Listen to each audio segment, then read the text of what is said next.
Series Edition LLC, Crystal Edge Technology Screens, and our FLE company. We are going to be doing some updating. Like I said, this is going to be ending pretty soon because I'm not going to have time to do updates. And on top of that, where my main systems are at, where I basically work at all the time, I have two computers. One is at the home front, which I don't give off that information on where that place is at. And the other one is going to be at the new workshop, which I'm definitely not giving off information for where that place is at. And that's due to the reason why, because we dealt with potential creepy stalkers that were just basically just weird altogether. Just stalking our channel and stalking our whereabouts, just creepy stuff. But anyway, um, I'm going to be adding some new updates to our new screen paint coming out on the 14th.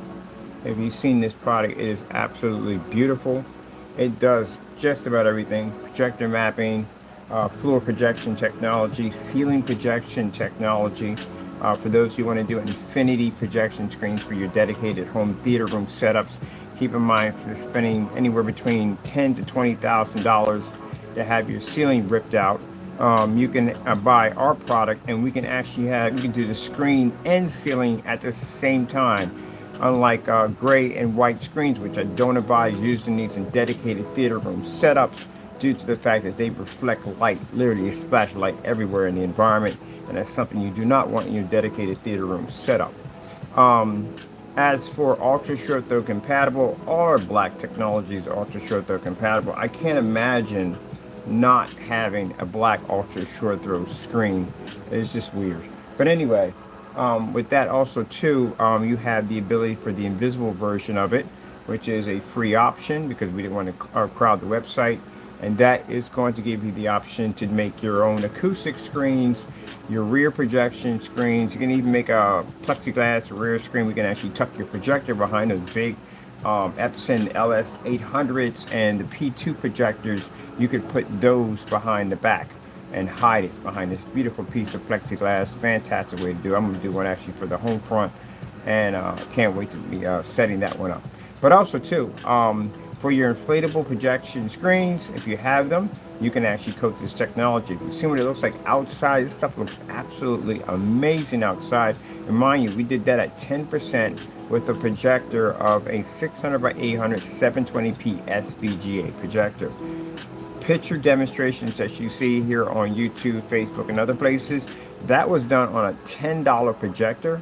I was talking to a customer the other day, and I was like, yeah, the projector we used in the demonstration was $10. That was it. We got it off eBay, 720p. It was a Sony VPL CX100.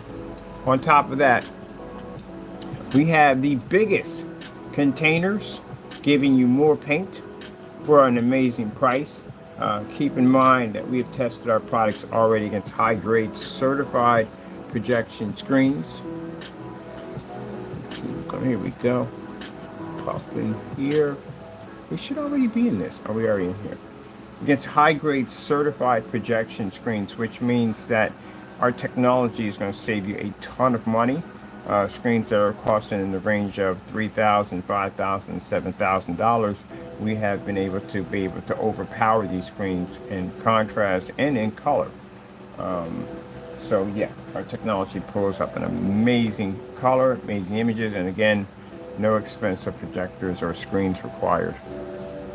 All right, so let me get in here and get these updates because my cat's a little mad at me because I took the chair. When we get to the new place, we'll get him a chair for himself because they get rowdy about their chairs. All right, let me see what I got to do here.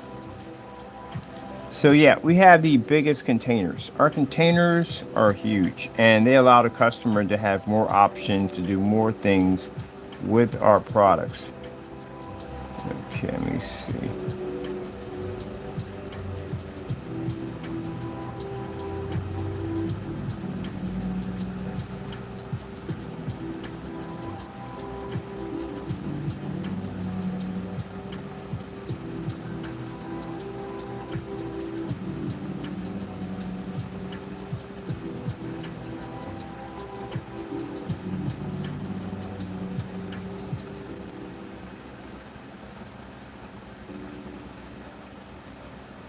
I'm going to be doing a spray-on application very soon. That's done.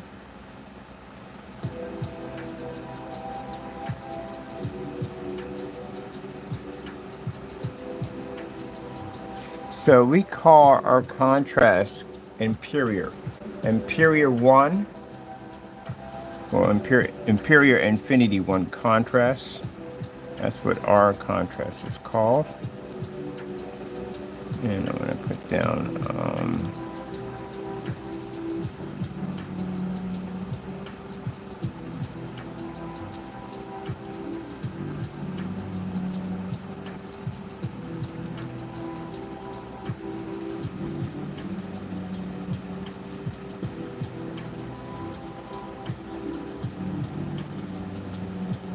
more affordable than high price certified screens.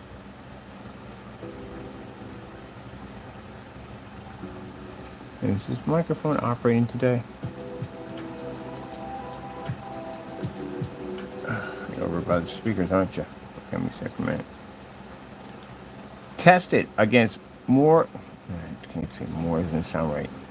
Let's see. Test it against high performance certified screens. There we go. You can easily name our screens that we have tested our product against.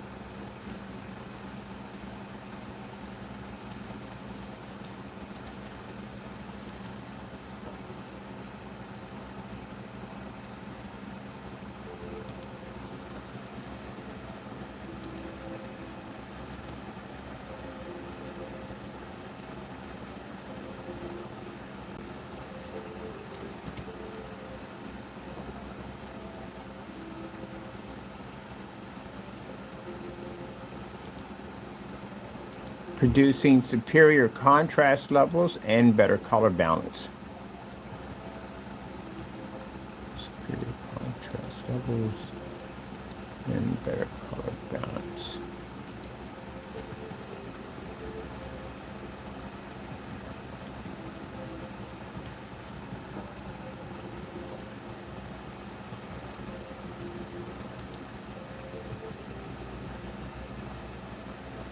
Okay, tested against high performance certified screens, producing superior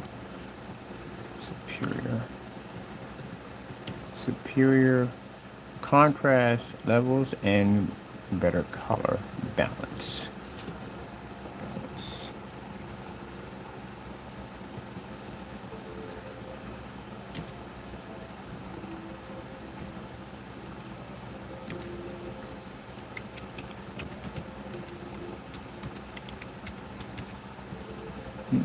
Why is there capping in there? Should not be capping in there.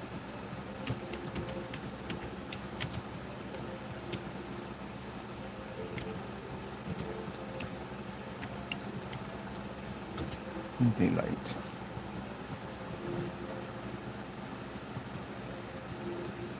Let me get that sample sheet.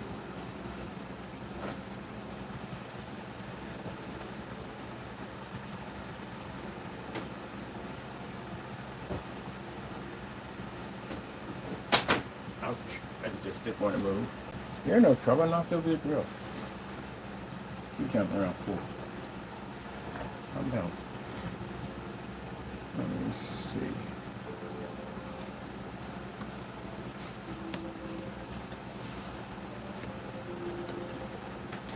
Watching you. Taco, look man, I got updates to do. I do not have time for the shenanigans today. Stay your butt out of trouble. Because I'm looking at the mischief you're trying to get into. Stay out of trouble, man. Seriously. I got updates to do and I got to be on town today. I got a lot of stuff to do on my plate. Do not have time for shenanigans. You're over there getting in some trouble. Got everything stacked in the corner neatly so I can get ready to get all that into the storage unit, and from the storage unit, when we get done, into the new workshop. And he wants to creep back in that small corner. He gets back there, it's going to be a headache trying to get him out of there. And I don't want him back there. Keeps looking at that area over there. I got blocked it up. All right, let me see. I don't know why cats do that. They get in the weirdest places ever and then get stuck in there, and then you gotta dig everything out just to get to them. Let me see.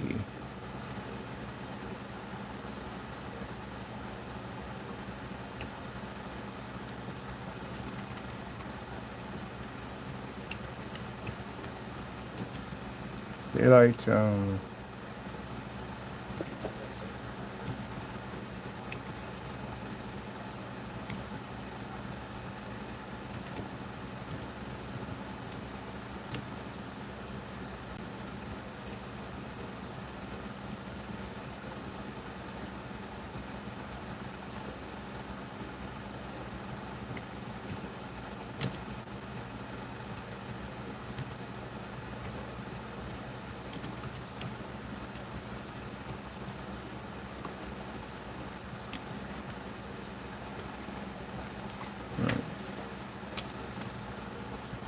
PX.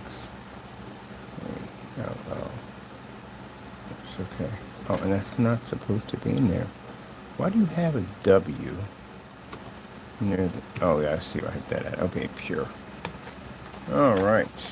That's right. It's good to get your testing in, because you can make these accusations, because if you don't make these accusations correctly, you get you in a lot of trouble. And we've tested our products against the certified screens. Two screens I'm more importantly with is the, because again, the bottom line is, if you can't reach the Infinity 1 contrast level, you're not going to be able to compete with the technology we have here.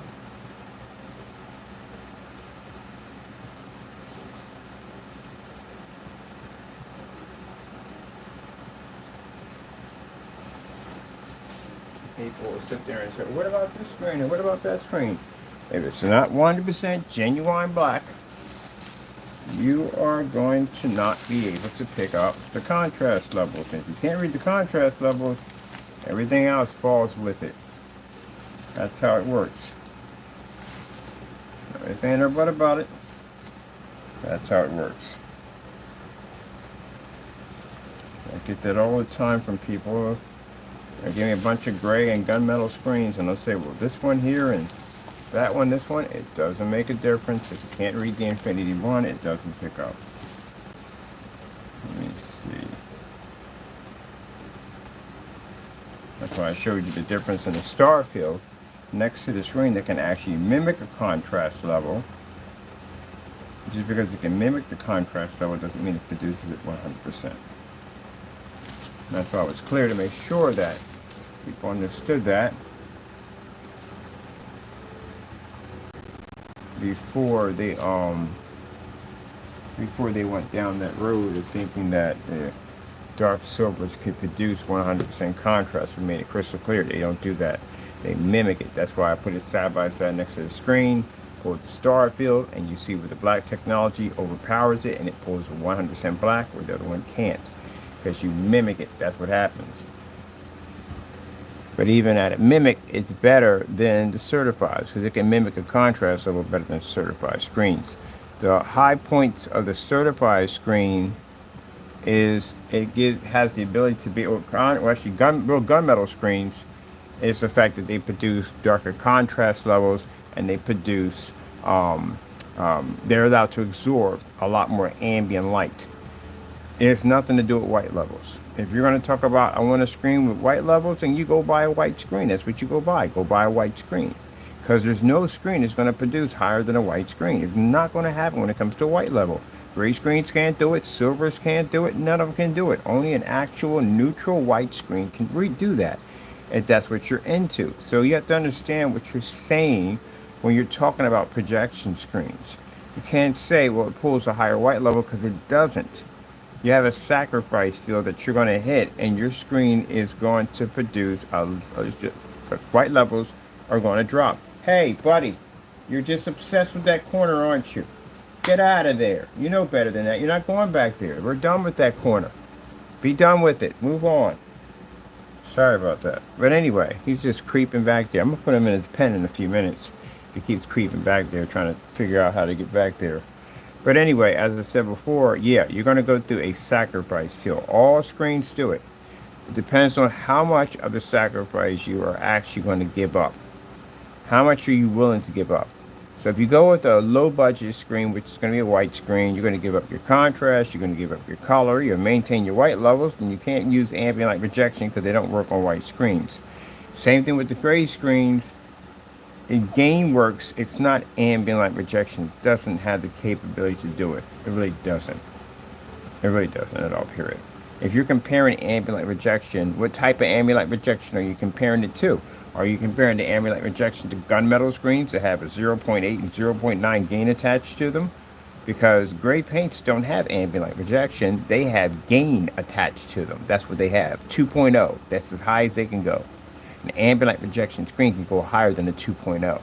So before people get on camera and they start talking about, oh, the gain, you don't know what you're talking about. You literally just don't know what you're talking about. I've never seen a gray screen that claimed to be, well, I have seen some claim to be ambient light rejection, but again, you're turning out the lights to use the screen. So again, where is the ambient light rejection you just paid for because you're in the dark trying to use your screen because it's washing out? There you go. So you can't really say that. You can't say your screen sees contrast because technically it doesn't see it. Just with the laser projector, the laser for the painting system for the projector mapping, it produces a 100% black level that shoots out of that program and hits the screen. It transfers to the projector, transfers to the screen. Can't pick it up on a gray screen. Gray screen can't read it. It doesn't come up. What you're seeing is when you're watching demonstrations involving contrast, you're watching a mixture of colors and you're watching a mixture of contrast combined together. This is why they like to use the LG Jazz demonstration because it kind of combines it all together. Now, if you saw me do the projector mapping, the color was able to pick up on the gray screen, but the black wouldn't read because they can't read contrast, they can't see it. But if I were to mix it together, a little contrast, a little color, then it would read. You would see it pick up a little bit. It's not going to be exactly black. It's going to be gray, but it's still going to pick up.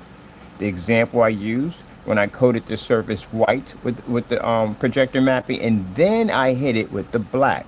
It popped up, but it wasn't exactly black. It was gray.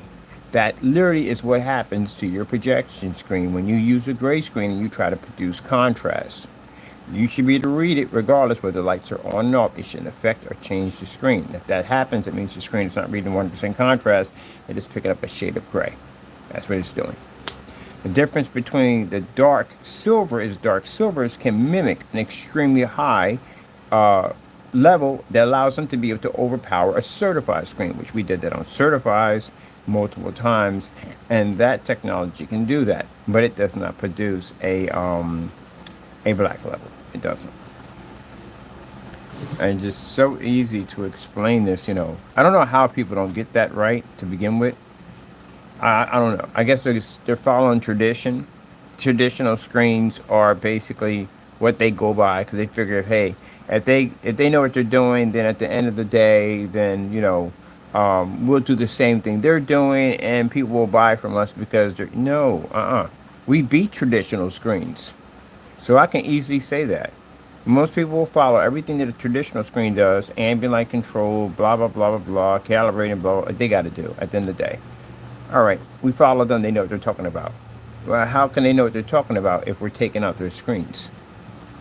There you go. Different story. So if we can take out their screen, we can take out your screen. That easy. All right, let me put down... works with projector mapping application.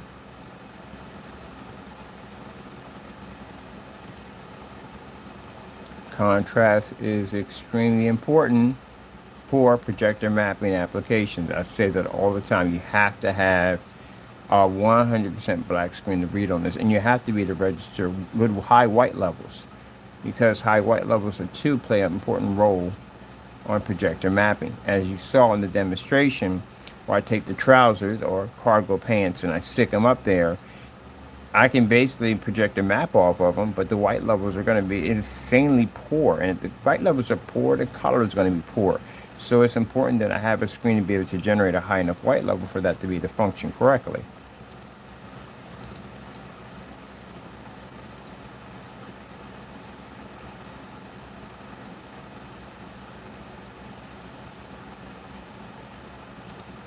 go.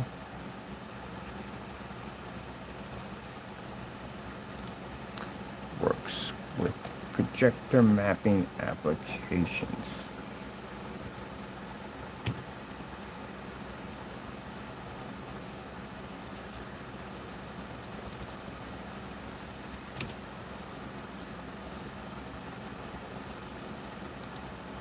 Projector mapping applications.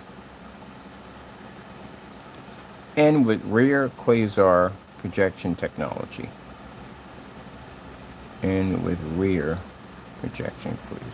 See, automatically, systems are already pulling up all over the place. I just launched this one about 12 hours ago. It's already on Google that fast, that quick. Our search engine that I worked on for the search engine, search engine optimizer. I mean, I went through a lot of work to tweak that thing perfectly, so I can basically use it to advertise. Majority of most of our orders, I say out of 100%,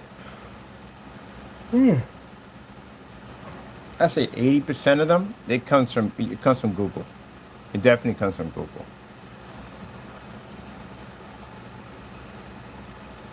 But we do get some orders from YouTube, but majority is from Google.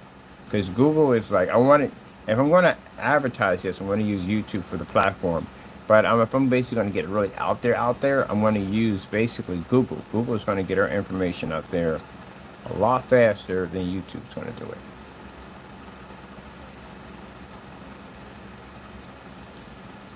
So we got rows of projector mapping applications. Make sure they know the rear version and the rear quasar projection technology. All right, so they know the works of both of them. All right, so that's all in there.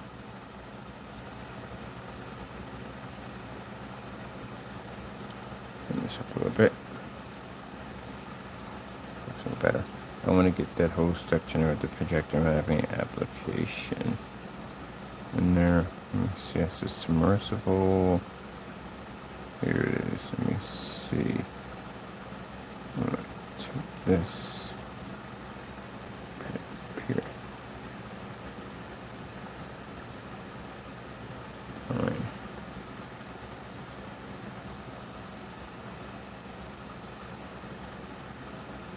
Specification sheet for rear capabilities. That needs to be in bold. That's separate.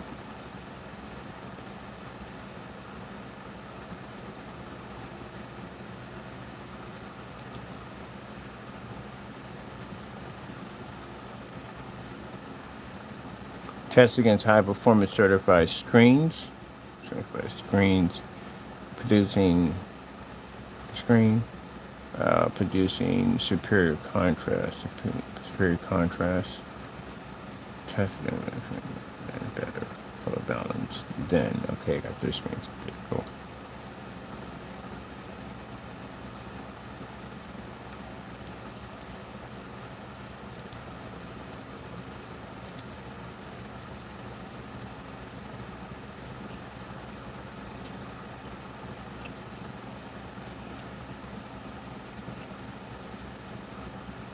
So yes, the new 92 ounce that we have here, the bigger containers, they produce.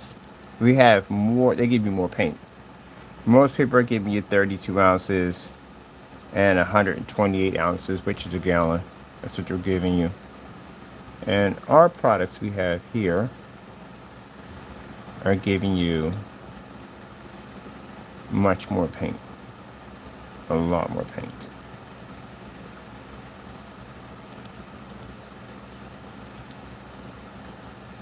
So that way you have more to do with our products. So I figured this time around I wanted to do something with a lot more paint for the customers. And our product is now priced under the it's now priced under the 400 mark, which we got it down to. There we go.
Everybody else has 32s.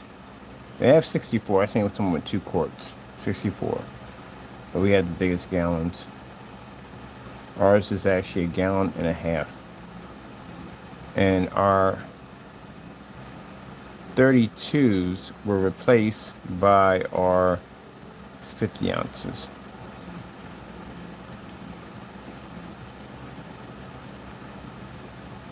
All right, that's good right there. That's all updated.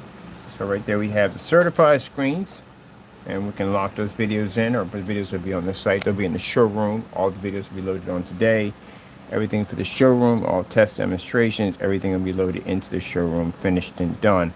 That'll all be completed. We'll be going to around 60% at around in a few days. It should be about a day or two. We'll be at 60% on the technology. And then we can get ready to, well, gee, we just passed everything at 10%.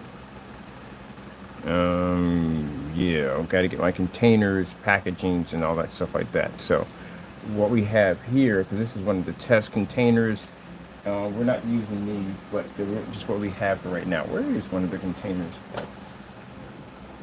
There it is. It's right over here. This is just for the time being. We have new labels coming in, but this is just what the labels are going to look like. But this is just for the time being. They're not going to look like this, and this is not the container you're going to get. Your container is much bigger than this. It's 1.5 gallons. So you're going to get a gallon and 2 quarts, but it's not going to come that way. The gallons are it's literally a giant container. So that allows our customers to have more paint, and this will allow you to do. You should be able to easily 400-inch screen. You break that down, and you should be able to paint a screen in your dedicated theater room, your living room, your ceiling. You should be able to paint a couple screens outside with no problem. So it's a lot of paint. It's a one-coat application process. So yes, a lot. You'll be able to cover it. And we got those because we got people that are going to be painting screens inside, outside. Like I said, if you saw the demonstrations of the screen outside at 1,000 lumens, yeah, a lot of people are planning to paint the daylights out of the thing outside. And you're going to have a ball with these things. Look absolutely incredible. So yeah, we're going to be at 60% pretty soon, and this thing is almost ready to go.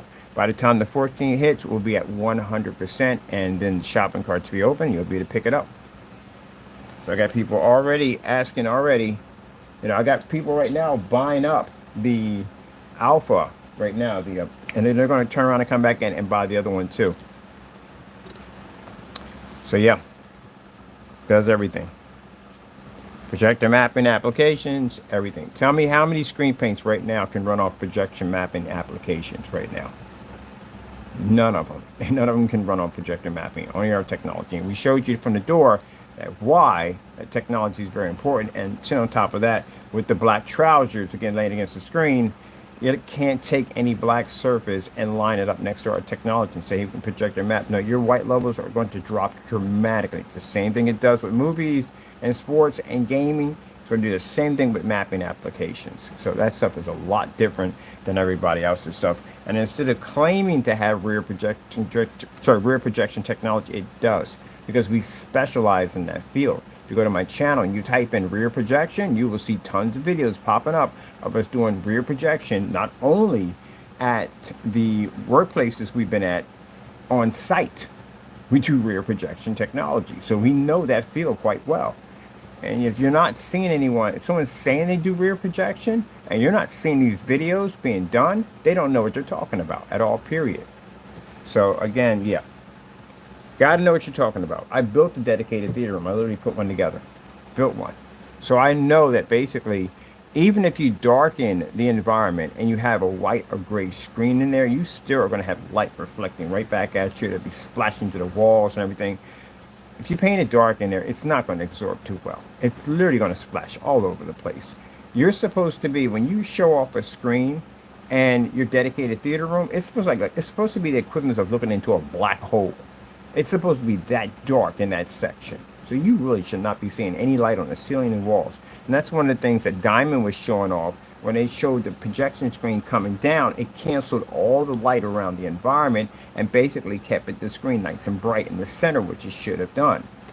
You can't do that with gray and white screens. So this technology, if you have a dedicated theater room, you can go paint your screen and your ceiling at the exact same time. and do the infinity ceiling instead of spending, and they're not cheap, $10,000 to $20,000 to have someone come in, tear up your ceiling, put in a bunch of optic fiber lighting into the ceiling, and you're just going to be looking at the same display. Truthfully, a little bit change here and there, but that's basically about it.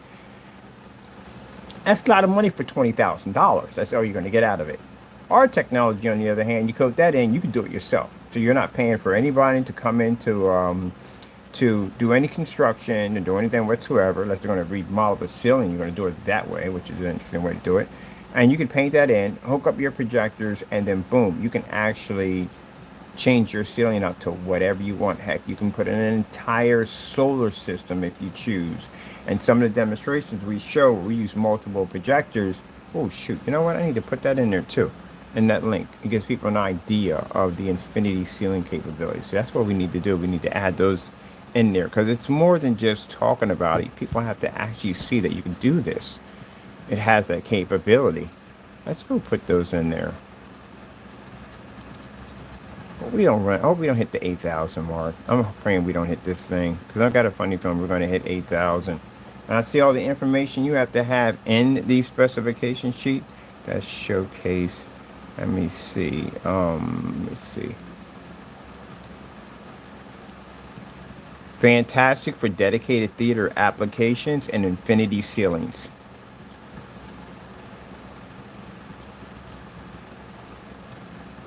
Fantastic 4. It literally spelled it as the number 4.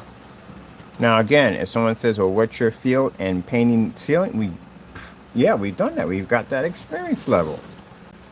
We know about that. You have to know these things. You can't just write stuff into your specification sheets and say, hey, we can get away with it.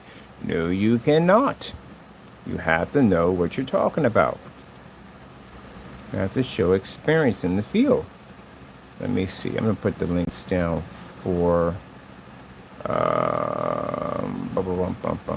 Where are you? We just came from you just a few minutes ago. All right, here we go. Let me see. Let's see. A showcase. All right, that's outside. The spray on application will be coming soon. I want to put down underneath this one. Let me see. Give me another one. We're gonna run out of room on this thing. I swear, I know we're gonna run out of room at it. All right, fantastic.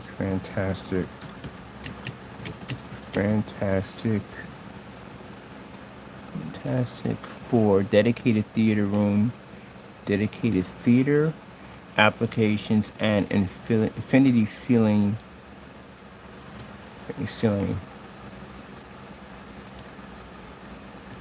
Effects.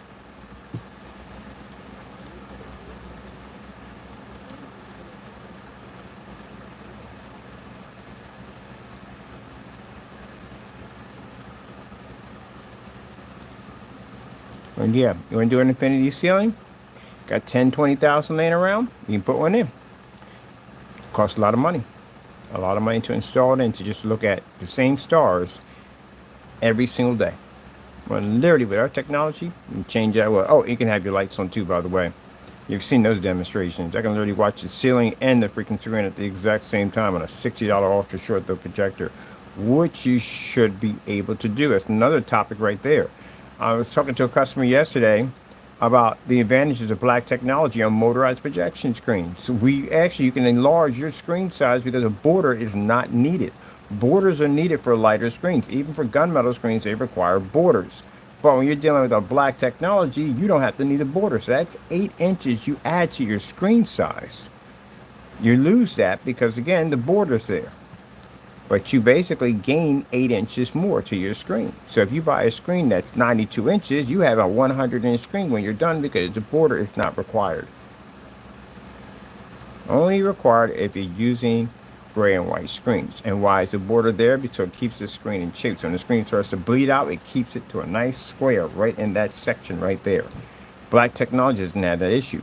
235.1 setup. So if you don't have a 235.1 screen and your screen is a 16:9 and you want to switch over to a 235.1 to do a widescreen display, the problem you're going to have is you're going to have something we call it the zebra effect, where you're going to have your black border, which is actually frame of your screen, and whatever color your screen is going to be, whether it be gray or white, you're going to have another color in there, and then you're going to have the screen itself, the image, which we call the zebra effect, because you got multiple stripes going on there. That's why silver ticket sells those curtains that go across, so you can have that black to it, so it looks more, it has a more cinematic look to it. Well, with our black technology, you don't have to deal with that. People paint the entire wall. That's why they paint an entire wall with this technology, because they can change out their ratio at point. You can do 235.1, 239.1. You can do 16, 10, 4. It doesn't make a difference. Your border is always going to be there. So that's why when you do black screens, and if you have a 16:9 format and you want to do 235.1, you won't see it at all. And that saves you a lot of money, because those curtains aren't exactly cheap. Those curtains are designed to absorb light. That's why they're not cheap curtains. So all that costs a little more money. You don't have to pay all that. On top of that, huge benefit. No expensive required. The entire time we used a $10 projector. So my projector cost for this demonstration, $10 for the projector over here. Ultra short though is $60, and the other projector, Old Faithful, which we used outside, was $75. That's all I used to basically do the demonstrations. That's all it cost me. We didn't even touch the venues. The venues were never touched. The 4,000, 5,000, 52s, they were never touched. We didn't have to use them, and those projectors are only $500. So that's all I had to use to do the whole setup. That's it. What did I use for my surface? Dirty piece of wood that we found out back, and some cardboard boxes. That's it. That's what the screen was outside. The screen outside was on a $75 projector on cardboard boxes, and looks more impressive than the screens you see inside of demonstrations today. That's why we call it the mother of all screens. Not only does, I know I did this a couple of times, not only does it have a higher performance rate than other screens, but the capabilities of it is astounding on what you can do with it. And again, those of you who have those Epson LS800s and the P2, and I think it's another one, it's a huge, I call them furniture, ultra short throws. They're huge. I don't want to look at that thing. I don't want to stare at a big piece of furniture in front of my screen. It doesn't really give me a TV-like feeling. It doesn't. I would rather have it behind the screen where I can't see it, and when I come in, I don't see any projector. I just see a big screen, turn it on, boop, it comes on. That's more of a TV-like effect for me.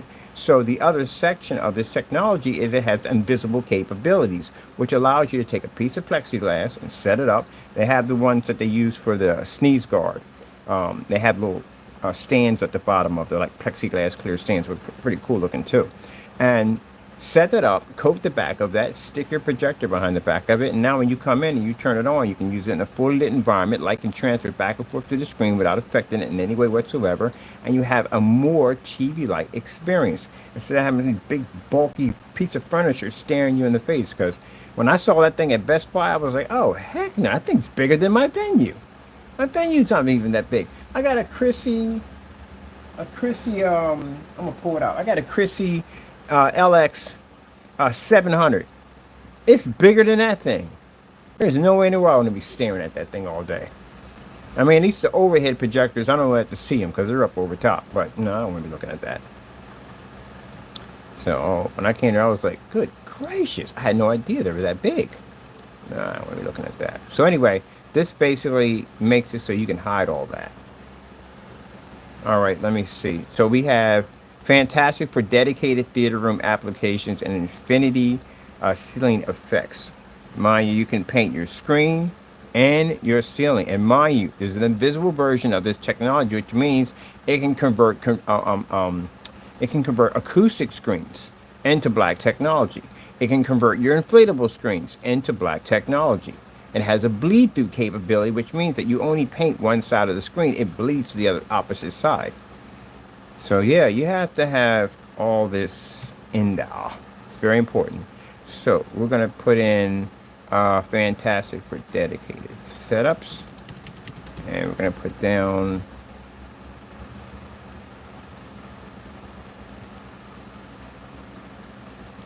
Ceiling projection demonstration.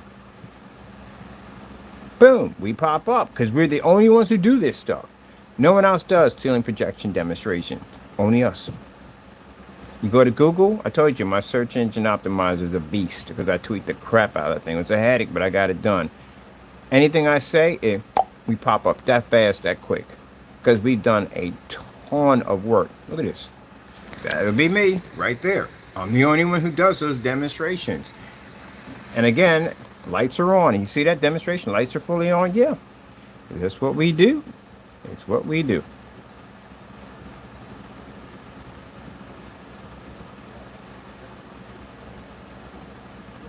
And people get bitter and mad about the haters get mad about. What you get mad about it? You don't do the work. If you don't do the work, guess what? You don't do the work, you don't get the progress. That's what it comes down to. I have never seen a more lazy bunch of people in my entire life. I'm talking about people, not talking about other people in the field. Other people in the field, they work hard. I've seen them work hard. But I mean, these particular individuals are the most laziest people I've ever seen in my entire life. Like, really? We'll sit there and gripe and cry at the end of the day. Yeah, windows. Good gracious, people don't know how to put freaking screens in fully lit environments.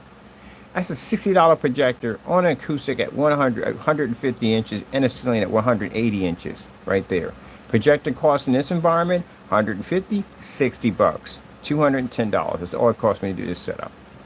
That's it. But when I watch people doing demonstrations and they got a small little screen sitting next to a window, that's not ambient light projection technology at all, period. See that screen sitting up there right in the middle of a light? There you go. That's ambient light projection technology. We can do that. Environment never has to shut down, ever. I could even make the screen turn it into liquid. But this is the beautiful thing about this technology. If you have a dedicated setup, you can basically change your ceiling out at will.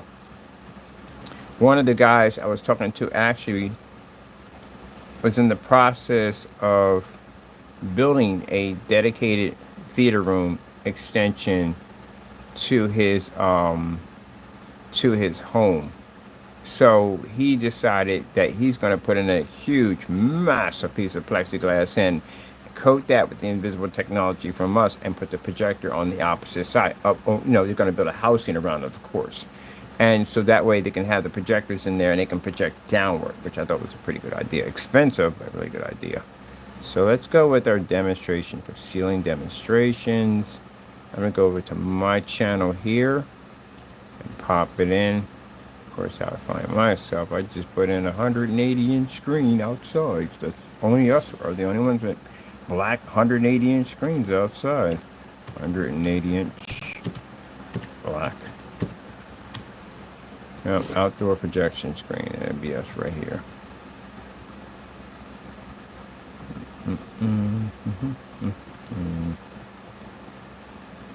Try to put this in over here.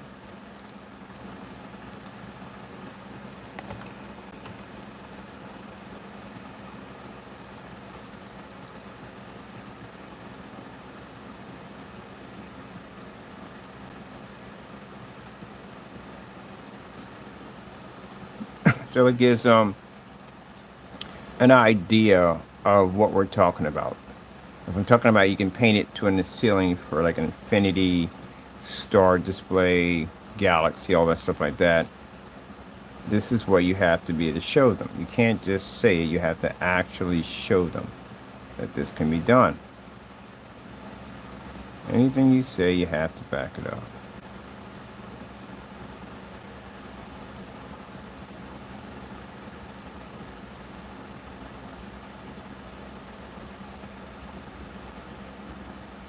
What are you going to do when someone contacts you and this is what they want to do? They want to add this application to their ceiling. You just can't say, well, the first thing they're going to ask you is, do you have any videos of this? And yes, they will ask you that question. Oh, this is one of the most craziest demonstrations right here. I still can't figure out where we got this from. So this is kind of like this kind of, it's a moving, we can see where half the screen's not painted. It's not picking up. This is actually a perfect example right here. Do we have lights on for this one?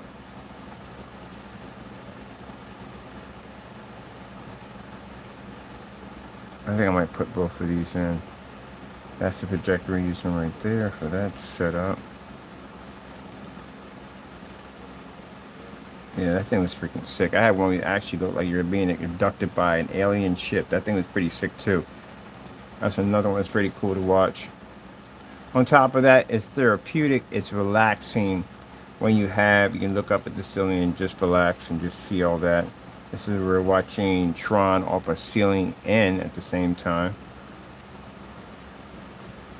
Fully ultra compatible.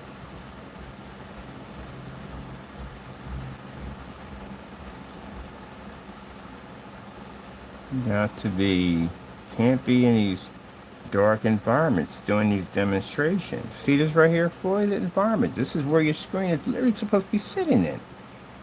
How in the world you guys have ultra short throws and you're freaking right on top of a screen and you really can't read this?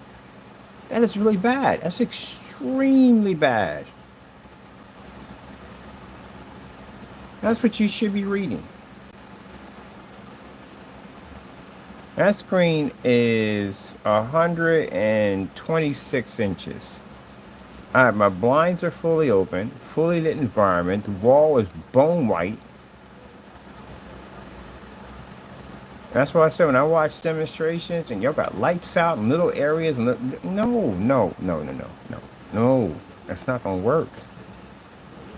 I stick that thing in my environment, I'm gonna have all sorts of problems because I'm used to being in well-lit environments. My place don't look like a cave at the end of the day. See that OLED image that pops up?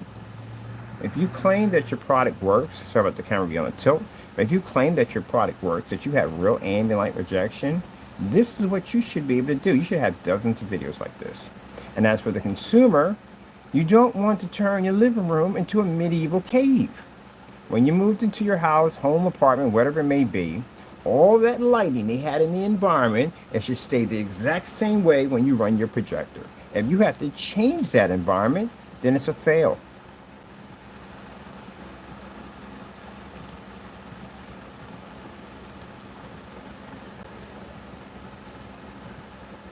See, they do the smaller screens like that because they compress. That's what they do. They compress the image.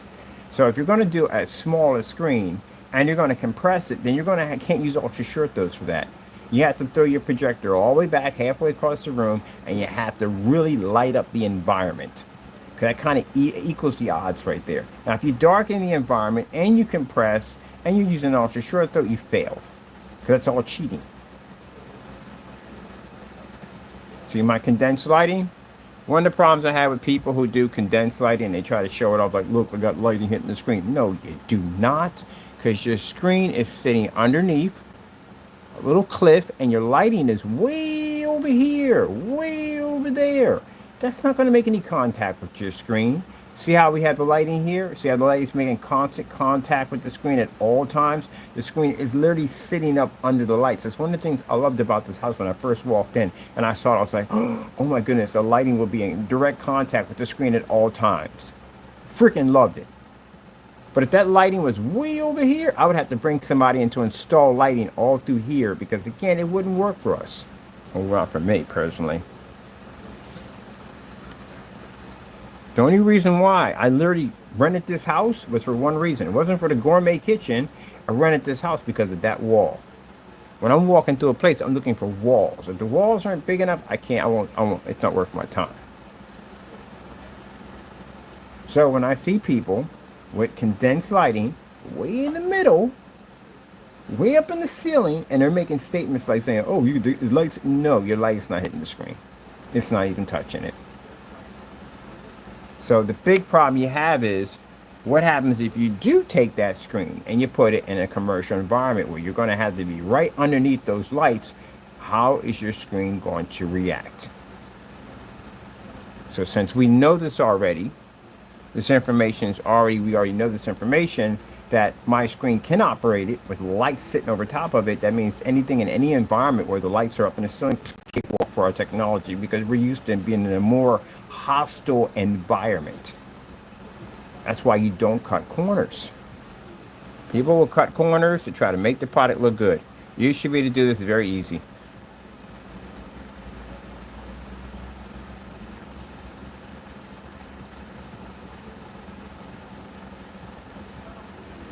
And this is the reason why. And I got dozens of videos like this. Mine, you got videos of you outside like this. So this is the reason why when I get on camera and you hear me on YouTube say that they're doing it wrong, the environments are too dark, projectors are sitting too close to the screen, stop using those ultra short those over and over again and again and again, stop darkening the environment, sick and tired of seeing Christmas tree lights splashed all behind the back of the screen. Do you see the LED lights that are around my environment? Do you notice that they're not giving off any pushback light? Because they can't. Because the environment has so much light in it that the lights that we have around the environment get canceled out. But when I look into an environment and I'm seeing lights like that, basically giving off a kind of a backlit effect, and you can see it crystal clear, that tells me your environment's way too dark. Those lights should not be able to operate. So I'm not being rude and I'm not being mean. I'm telling it as it is. And some people don't like to hear the truth, but it is what it is. Your environments are too dark. You can't operate. This is the reason why we're able to walk through a commercial environment with no problem, because we're used to being in hostile, heavy lit environments. Got tons of videos, and this is what customers see when they go through my channel. They see these demonstrations. I still can make money. I can literally stop doing YouTube videos. 10,000 videos in, probably got a little more than that now. And people are still bumping in into, what technology was this? I think this was an 8. They're still bumping in 8s. We're still making money off 8s. When I tell you that my screen paints, I can go back into my archives and I can grab an 8 or a 7 and I can take out everybody's product with that. I can put a challenge underneath this and no one will match it. You're not supposed to be in an environment that dark. No one will project you're not supposed to be. Sit there and lie to you and tell you that you have to be in an ambient light controlled environment. You mean to tell me with all that power and what we have projectors today, you're still stuck in the dark? How long have we had projectors? My goodness, since the solid era. Why in the world are we still in the dark? That doesn't make any sense. Machines today are far more advanced than what we've had back then. But yet we're still in the same dark environment. If you have ambient light projections, you have it or you don't.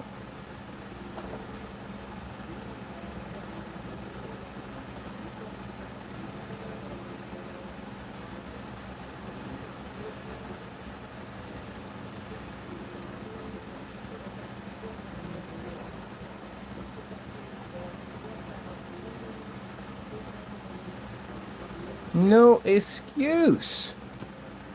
No excuse. That's why I said when I come and watch these demonstrations with, I'm going to mention her name, Jamie of Crow 1176, your products, oh my goodness, I swear if I had a quarter for every time I watch one of your demonstrations of you in there with that P2 projector sitting a foot away from a screen in a super dark environment, talking about look at the quality. That thing's crap, man. That thing wouldn't even, your product can't even operate in that environment. So if it can't operate in that environment, I know I'm going to be in the dark 24/7. Your customer couldn't even open up a window next to his screen and it washed out. There's no excuse for that. Not for the machine he was running at the end of the day. His projector is far more powerful than what I'm using. And he couldn't get that thing to run next to a window. Look how close my screen sits next to the window. Look how much lighting. I have condensed lighting on top of the screen. And he could not get that. That is not a good demonstration. And that's a horrible demonstration. Parte products. Your little 4x4 screen sitting in a window, and then the ones I see in the other one where the screen has nowhere near any of the condensed lighting, sits up underneath a cliff at the end of the day, blocking it in a little tiny box area, because I've seen how he boxed it in on both sides. The one sitting over top of the fireplace, you have a lamp sitting there with the shade on it. None of the windows are open. Every single one of the blinds are pulled down. And the condensed lighting you have is sitting way up away from your screen. How in the world are you showing off a fully lit environment at the end of the day? That's why you guys seen my videos. They've done their research. They know who I am at the end of the day. You know what I do, how I test my screens. If we stick your product down here, it's not going to function well. See where that Sony pops up? Look at that. You got to be able to get the job done. Get it done. Get it done. Jeez. That's what frustrates me about poor demonstrations. Get the job done. I'm going to put a challenge on this video. Definitely going to put a challenge on it. That's why they can't fire up outside. You should be able to fire up outside. Just like that, no problem.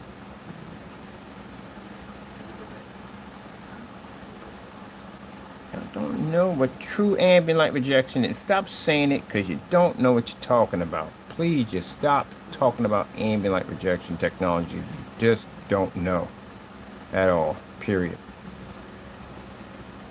You should be in that much light. You should be able to operate that easy with no problem. And for the customers, no, don't believe in that crap that you got to be stuck in some dark environment. So you got to be in an ambient light controlled environment in order for you. No, don't believe in that. That's bullcrap. At the end of the day, you do not. Don't believe when they tell you they got to spend all the money for an expensive projector, and you have to have a high contrast, and you have to have 4K, and blah blah blah. You don't know. That's crap. That's all crap. It's protocol. It's protocol because their screens are lacking. That's why. So they're going to make you spend the money to fix the problem that they can't fix. That's what it comes down to. You should be able to run it with no problem whatsoever. And you shouldn't be in there spending all this money for these expensive projectors. It's not necessary. See how my lighting makes contact with the screen at all times. And this is actually a dark gray technology.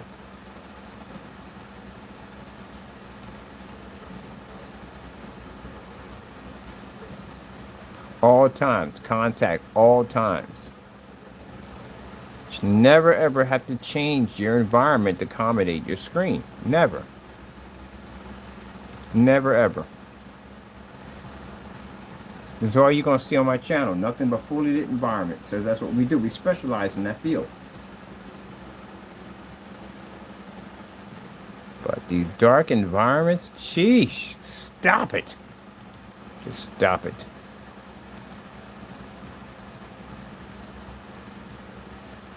But that's the way it's supposed to be. No, cut it out. Enough.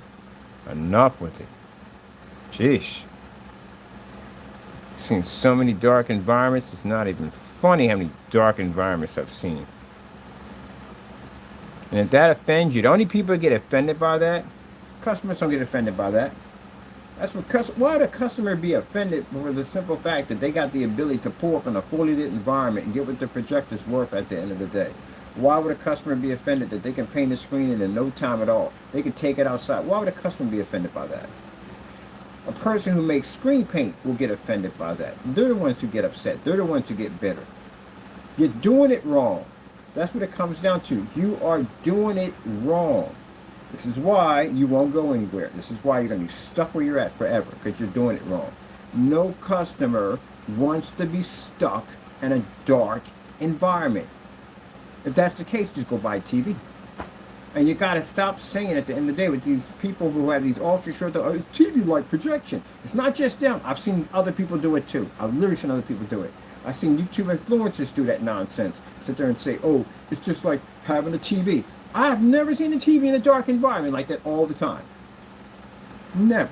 You go to Best Buy and you go to the section where they have the projection screens, it's dark in that environment. You go where they have the OLED TVs, it's fully lit in that environment. It's two different environments. You should be operating just like a TV. There's no way in the world to come in and sit there and cover up my windows and go through all that nonsense at the end of the day. See lights on all the time. This is the way it's supposed to be. See right here, gentlemen, I'm going to show you something.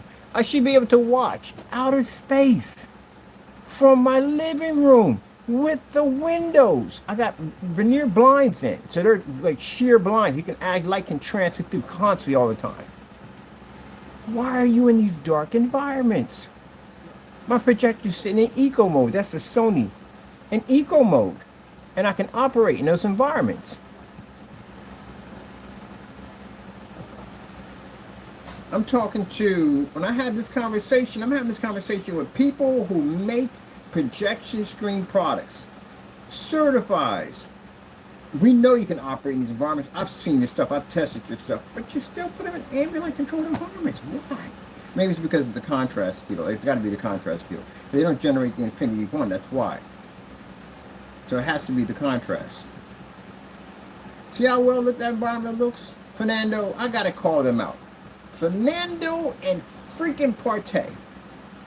Why are you in these dark environments trying to say that your products actually work? They don't work, man. See how that environment looks? It's 12 o'clock in the afternoon in that place. And I can walk around and go, duh, duh, duh, duh, duh, watch a TV show here, watch over there, watch off the ceiling. You can't do that at all, period.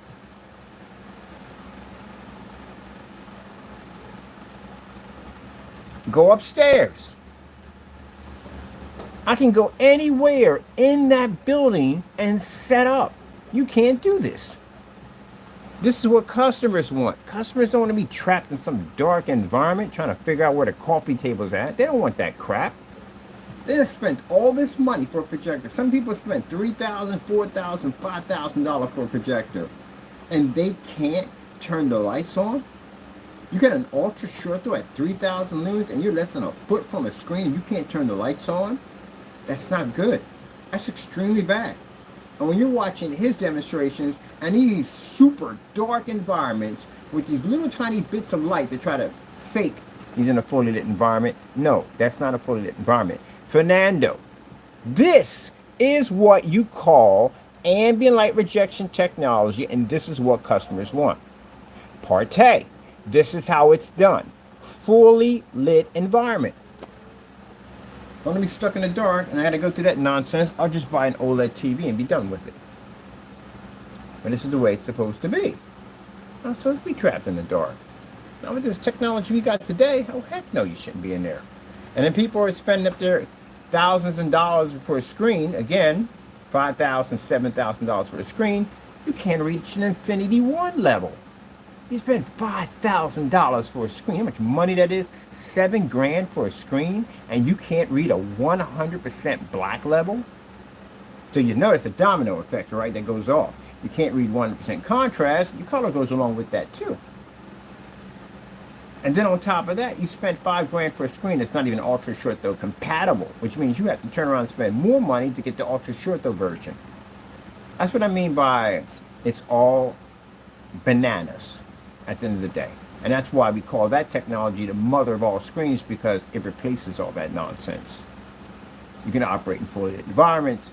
Projection screens that go outside are supposed to look just like TVs at the end of the day. Your cell phone, when you're watching a movie, should look the same way as it does on your screen. Oh my goodness. And man, I tell you, it's just, man, it's the frustration of just seeing the protocol of nonsense where they constantly tell you the lies. See that? Gray screens don't work on Infinity. You can't do an Infinity Slim with gray screen. It won't register. That's what it comes down to. You're being lied to. I went to Best Buy and I sat there and listened to that guy. Talked to that woman. Told her, oh yeah, this projector, you want $5,000 for a projector she just paid for. On a white screen, man, this projector's got this, that, and the other, man. You're going to see that right on the screen. It's going to look incredible. Fully lit environment. You should be calling me in a few minutes. Because you ain't operating that thing in there. No, the heck you won't. Yep. So, yeah, when you see me in here, it's they look at it like, oh, he's ranting. It ain't ranting, buddy. It's basically expressing how poor of a job that you guys are doing at the end of the day. And you need to do a better job. You should have videos just like this on your account. I go on this guy's account, every single video, it's almost everyone is sitting in a dark environment. At certain points, I'm starting to believe that you may be a vampire. Because you should never be in an environment that dark. And at that, you're ultra short though, man. You're a foot away from the screen. You are literally kissing it. How in the world are you basically coming up in a dark environment? It's your screen, that's why. It's not the P2. There's nothing wrong with the P2. P2 works perfectly fine. Just like our $60 projector works perfectly fine. It's the screen that's messing up the P2. That thing should be able to operate in a fully lit environment with no problem whatsoever. Can't do it. Because the projector shortchanges it. That's what it does. Imagine having the full potential to do great things, and yet you are basically denied because you don't have the proper tools to be able to show exactly your ability of what you can do. That's what they do to projectors now. How in the world can we take old projectors? These projectors we have here are old. They're 2011, 2012, and we could do things on these projectors that you guys can't even do. Look at this. This right here is, in this demonstration, this is a 150-inch screen on a $60 projector in a fully lit environment. The NEC, the one I got behind me, it cost me $60. Keep in mind, these projectors are not even home theater projectors. They're designed for schools and hospitals and stuff like that. That's what they're engineered for. That's it. That's not a home theater projector. And yet I can get a 150-inch screen because that technology allows me to do it. And I can use it in a fully lit environment. Where someone's sitting there with a 100-inch screen with a projector that's sitting right up on top of the screen. And mine's not sitting that close to the screen because it doesn't have that capability because it's not designed for that. And you can't read? You can't pick up? Gee whiz, Jiminy Crickets. Jiminy Crickets. And then the customers see this nonsense and they think that, okay, this is the normal. This is the way it has to be. No, it doesn't have to be that way. And this is the reason why they go on behind our videos and try to debunk our videos and make them look like they're fake so they can continue to rip you off. Well, that's kind of hard to do, especially when you walk around an entire building with an ultra short throw and you could fire up in every environment you walk in. This is what you should be getting out of your ultra short throw. You're getting ripped off at the end of the day. You really are. Don't go out and spend money for them ultra short throw certified screens. There's a whole lot of money to spend for being trapped in the dark and you don't even have a 100% contrast attached to it. And don't count your projector's going to fix it because your projector is not going to fix this. We could take old projectors at 60 bucks and get an Infinity 1 contrast, beautiful colors, beautiful white levels, and use it in a fully lit environment. It just tells you right there you just spent too much money for your machine. You saved a lot of money.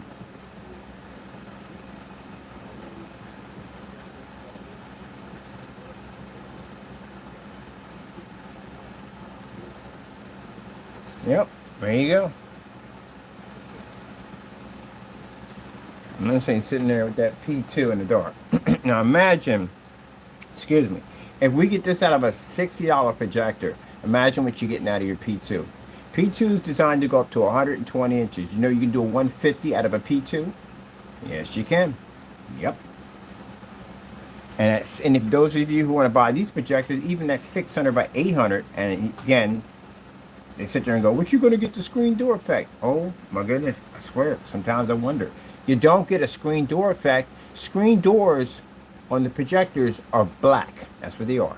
So if you show it on a white screen, you pull your projector back, you'll see this kind of like a screen door. It looks like someone put a screen on your wall. It has these little, you know, like a screen that you look through in the window. But that's what it gets, screen door effect, right? You don't see that the screen's black. How would you see a screen door effect if the screen's black? There you go. Because it doesn't exist. You won't see it. So it cancels that out. And also, too, at the end of the day, if you're talking about your resolution, it's going to deteriorate. It doesn't do that because the screen is 100% black, and therefore it gives you more depth and more detail than a projector. It's the screen that's not, it's gray or white, that's not going to give you that capability. That's the reason why we can take 600 by 800 res projectors and blow them up to match the sizes, because the screen image doesn't deteriorate because the screen itself is contrast in detail and depth. That's why they can do that. Where if you did that on a grayer screen, your screen would deteriorate. It would basically come discoloration. You would have all kinds of issues because the fully lit environment doesn't absorb ambient light rejection, doesn't even have the capability for it, and it would wash out. Yep. The vantage point of black technology. See my screen in there, my giant screen? That's my big screen right there. That screen's 180 inches. I can watch movies off there. Anything I want. So when people are going out and buying the Valva and WeMax projectors and all that stuff because they were claiming you can get 150-inch screens, and most people bought it because of that. They wanted to get a screen size that big off their ultra short throw. You weren't getting that because it uses pixel shifting capabilities, which means if you're maxing out at 150, where are you getting the pixels that sharpen the image? You're not. That's why comfortable. See, I'm sitting there, my feet kicked up. Unless I was watching my screen. That's how you're supposed to be. Yep. But yeah, they bought those projectors thinking to get 150 inches and couldn't get it. because again, there's no pixels left to sharpen the compress to keep the image nice and sharp. So you're stuck at 100 to 120 inch, where these people spent thousands of dollars to do this, and we spent $60. So see how I'm sitting in my chair? This is how you should be able to do it. You should just pop in your chair, look up at the ceiling. I should be able to look out the window while I look at my screen at the same time. Okay, look out the window, look at the ceiling. There we go.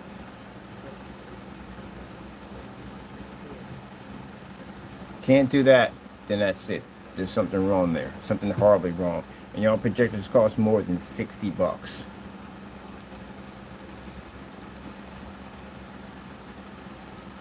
That's what you should be getting. This is what I've been preaching for years and years and years. You're getting ripped off. They are ripping you off. That's what they're doing. And at the whole entire time, what better way to keep me quiet? What's the best thing to do? Call us scammers, say we're ripping people off, doing fake unboxings on our products, try to make us look bad so that way they can continue to rip you off. Well, we did them one better. We came right to their site and we started buying up their stuff and started bringing it over here for testing, and they didn't like that. And then they started canceling out orders left and right. Why would you cancel out orders against somebody that's supposed to be fake? It should be an easy beat, right? Oh, there you go. Yeah, they've been lying to you the whole time. They're ripping you off. That's what it is. Yep. And you know who gets ripped off the worst? Churches.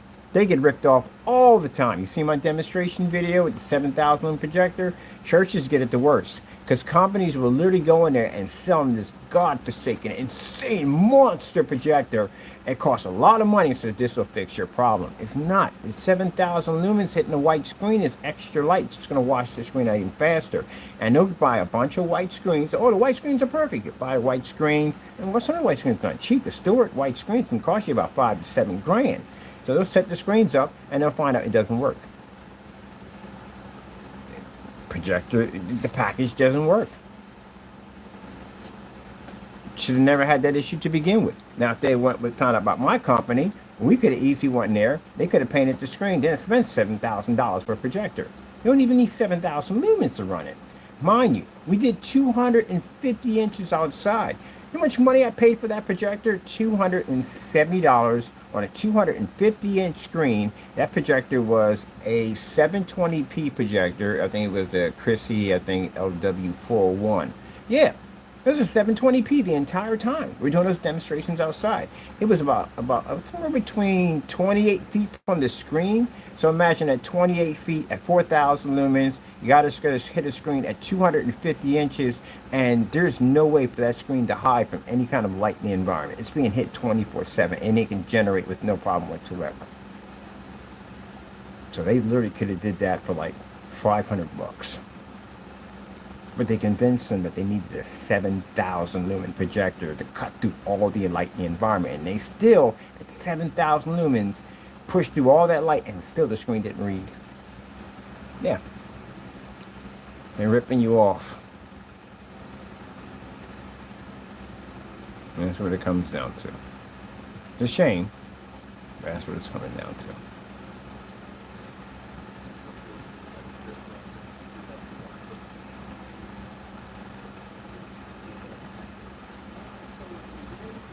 Shouldn't be that way, but that's the way it is. And I learned that lesson myself when I went out and I got my first BenQ MS500 projector. And I really believed that the images that I saw in the box and everything I was going to see on my white wall. I literally believed that. When I turned it on, I was very upset. I came off 2 graphic cards. I came off a PC and 2 Sony monitors, and yeah, I was very upset. Very, very upset. The image was horrible. I installed my TVs already. They're gone. Now, for those of you who want to do the infinity ceiling with our technology, this is what you get. You can have all your lights on, and you can turn your ceiling into an ocean.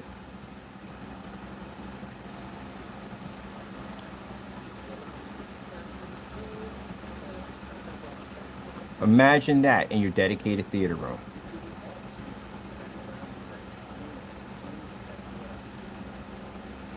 I think this is a perfect example So that's what the new technology will allow you to be to do. We used to have it separate. Now it's all in one. So now you go in your dedicated theater room, save a ton of money while you put it together, because your screen paint and screen and ceiling are all in one package. You can do the same thing. So you turn around spending. Some people spend maybe about a couple $1,000s for their screen, and then turn around and spend 15 to 20 grand to have the ceiling done, and then turn around and spend maybe a couple thousand more dollars for the projector. You can literally go in there with a projector under 500 bucks if you want to spend that kind of money. That's all you need, under 500 bucks. Because the Christie LW505, we use those in the dedicated theater rooms, lens shift capability, all that good stuff. That's all you're going to need. That's $500 right there. If you're doing the ceiling, and the ceiling, depending on the size of your ceiling, I would just go with a gallon. But we don't have gallons, we have a gallon and a half, but we give you more paint now.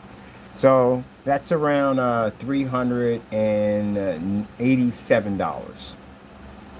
So that's your screen, ceiling, and projector. You're done. You didn't save a ton of money. At the end of the day, what are you going to do with the extra money? Or buy some nice movie chairs with it. Get yourself a nice fancy popcorn machine, maybe a cotton candy machine, and put some money in the bank, because that's what you can do with our technology.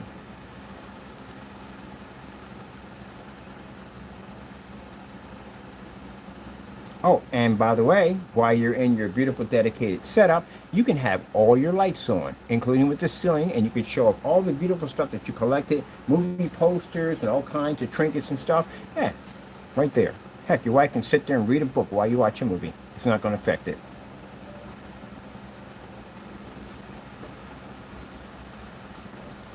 That's what you want. All right, let's get this link in there for you, because I want you to be to come in and see this. See, what we're talking about, give you an idea. So that's why we're dropping these links in here, to give you an idea. So we're going to do fantastic for dedicated theater rooms. That's the ceiling right there. I have to make this link. Did I make this a link? Let me see. Make sure we made it a link. And that way you can go in there and see. Give you an idea what you can do with it.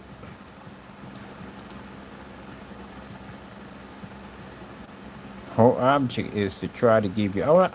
My first movie experience was absolutely amazing. Seeing that giant screen, and man, I must have watched every show all over again just to watch it in a big screen display. Every single one I watched. Star Trek, especially Star Trek. That giant screen to watch Deep Space. I'm going to put this here, right here. If I wanted to, if it was all about money for me at the end of the day, like I said, all this technology we developed, we could have sold it a long time ago. We got tons of stuff we've worked on. We could easily sold out. It's not about that. We sell out. What happens is who gets screwed in the process, and excuse my French on that. The middleman gets screwed. The little guy, he gets screwed. Person can't afford to spend. Person's working. Well, a lot of them working basic jobs. But at the end of the day, bottom line, I wouldn't spend the money today if I had the money. I'm not spending $7,000 for a screen. That's crazy. But anyway, like I said, it's between the have and have-nots. Either you have the money or you don't. Imagine if everybody did the same thing we did. How amazing this world would be. Everybody would be able to afford nice things.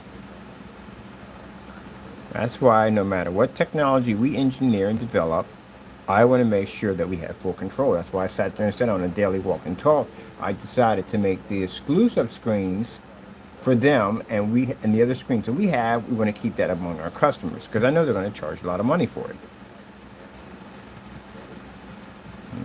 Do it all. Get it done. All right, I want to do also too with that. I want to do. Oh, that's a 200-inch screen I built. That was something else, man. That was a big screen. Let me see. I want to do floor projection. Ceiling. Give me floor.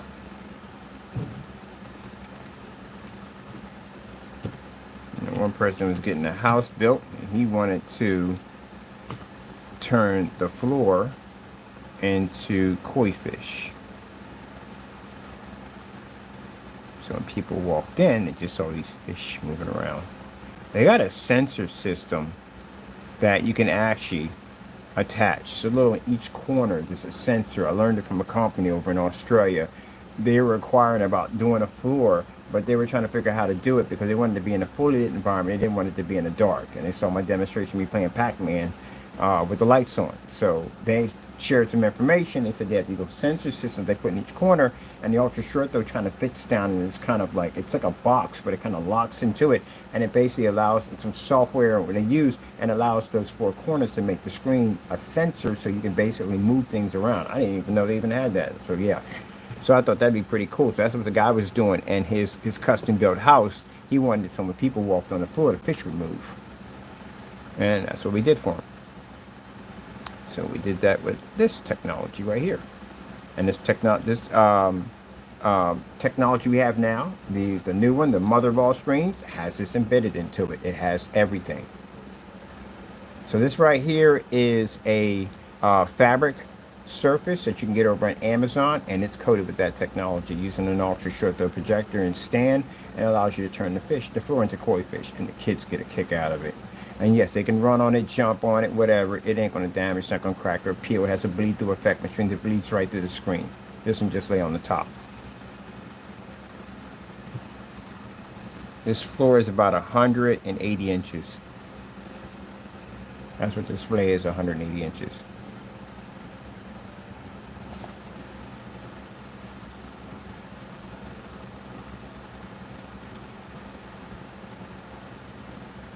Also fantastic if you're having parties and stuff like that. Now, I would not advise. I've seen in some places where they did floor projection, they had the projectors high. No, not stick those things high up in the air. You're talking about 4,000, 5,000 lumens, and you look up and you catch that in the face. On top of that, it casts as a shadow. When they're lowered to the ground and you're using ultra short throw, an ultra short throw projector is going to expand a huge image, but it's not going to allow you to cast shadows onto the floor because, again, the image is hitting low. And we did this with a $60 projector. The same $60 projector we did has a stand on it. That's why we had the stand on it.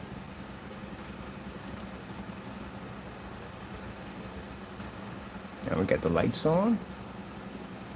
All right, cool stuff we can do with this thing, man.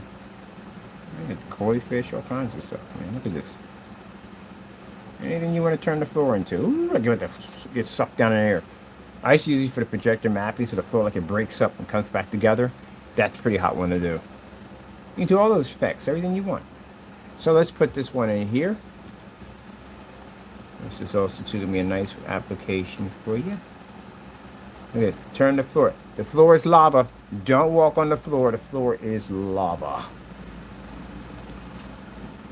You got to be able to think outside the box. And the application that he has, sorry about that, it's not going to work on it. It's just too much work. That all those different coats and stuff, no. This is a one coat application. You can spray or roll this on. It doesn't make a difference. Let me see. We'll put down over here, and I'm gonna put down floor projection. I want to make sure we have all this in here. I had to grab all this and put this in all the other ones. Let's see. I'm gonna put down here outside demonstration. That's for certified screens. We're going to put down here this one right here, and I'm going to put down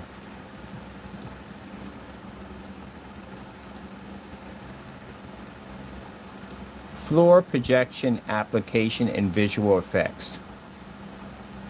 And visual effects, not in visual effects. And yes, that'll work for projector mapping. Those of you that are projector mapping gurus, it does work with projector mapping. We do have it here.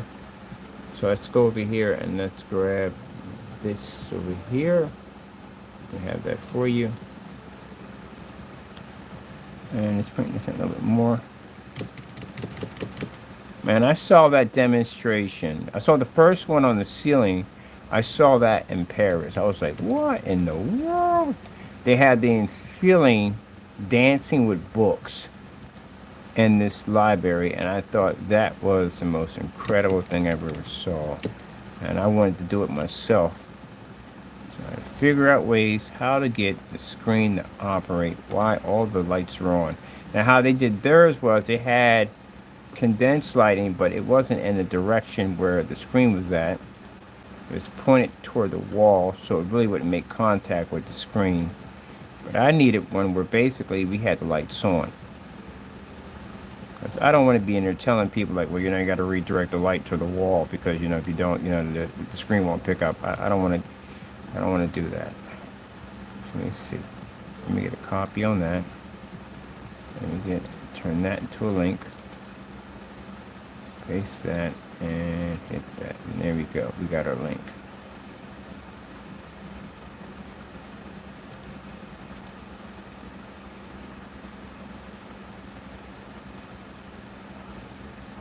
Ah, too much.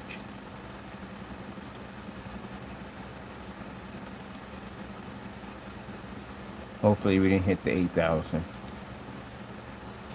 Oh, not there yet. Kind of freaks me out on here. I'm like, it's gonna freak me out, man. It's gonna freak me out. Put this down here so you can see these. So this will give you an idea. Because if you're trying to like get an idea, like, okay, he's talking about floor projection. What the heck does he mean by floor projection? So that way you got a video explaining to you what the floor projection is and ceiling projection, stuff like that. And then it shows you the vantage point of that technology. So let me see, floor projection. All right, fantastic. Okay, we got that one already. We've been here already. Now, one of these is, all right, this is right here. This is the half and half. The half and half, because I told you this comes with a option of rear projection or front projection. And some people may be on the fence on which one they want. So the half and half basically gives you the best of both worlds. It's 32 ounces of invisible and 32 ounces of the front projection. That's the half and half. Let's see, we ship those overseas, free shipping. So we don't have to worry about any free shipping with those. And then we have the other one, these are special units. We have the popcorn package that's come with a popcorn machine. It is, and it comes with the vintage bags. I'll get one else for myself. Oh, there we go.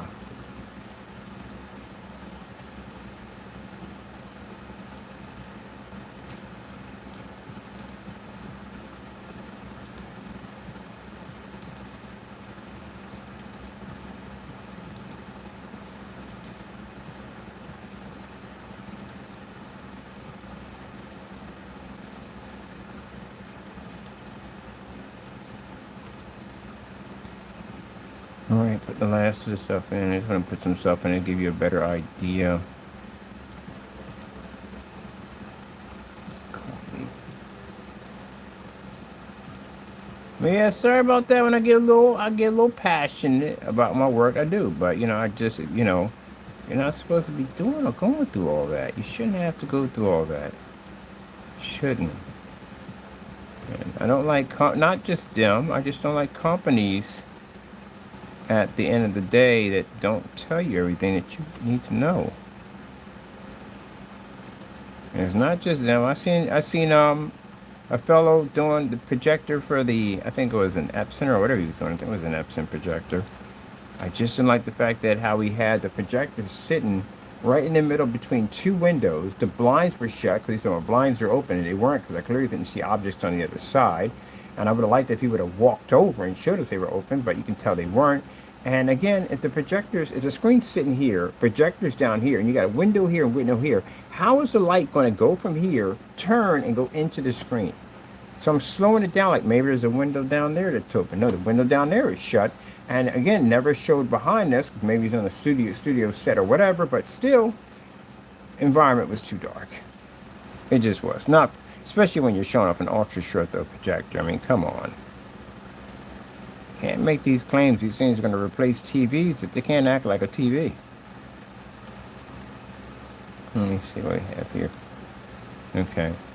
That's right there. That link's active. That link is active. All right, they're active links. All right, cool. This is for the half and half. That's for the half and half. All right, and then we have, this is the 92 big boy.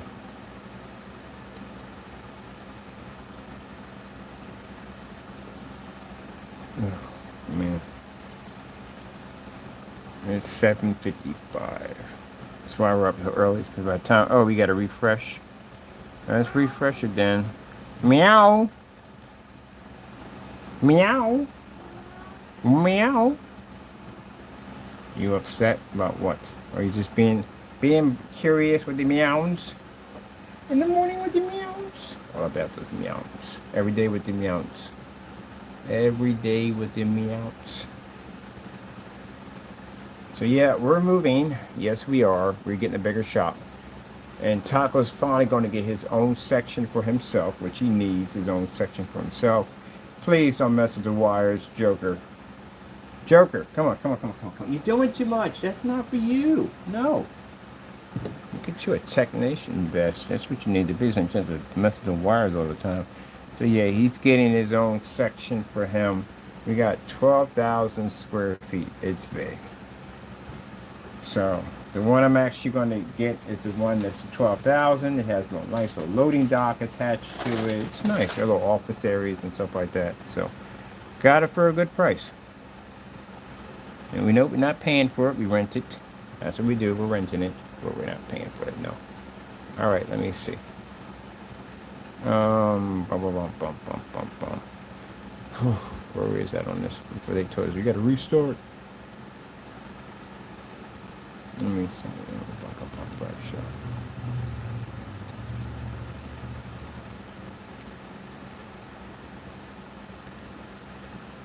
All right, let's see how much of this we got done. I hate it when they do this, man, because I got to go back and I got to figure out where we were at.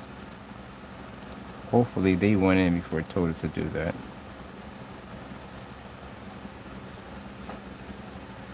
Monday morning's going to be a busy day. We're going to process the rest of the orders, get them done. And then after that, 4th of July. Woo! Which I will not be on anywhere.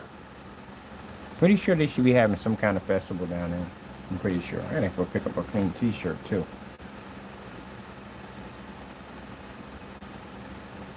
Technically, I should just go to Target and just pick up an X-Men shirt, because, yeah, I'm gonna be afraid to eat anything, because, you know, I love barbecue, and a white t-shirt and barbecue don't mix. So I think I'm gonna pick up a novelty X-Men shirt or something.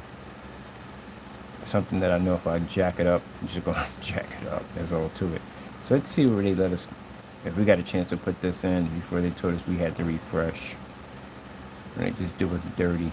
Let me see, outside demonstration. Where is the, yes, they did.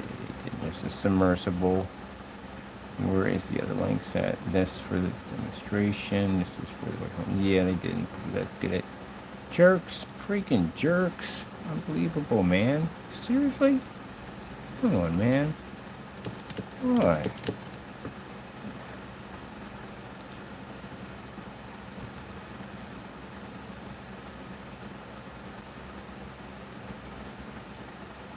Oh, I hope that's saved. Because this is something completely different for this one. It's not even what I wanted. Oh, come on, Jimmy the Crickets. Oh, and now it saves. You jerk. I swear. Man, let me see something for a minute. We should have it over here. Hopefully, we got the save on here. On one of these.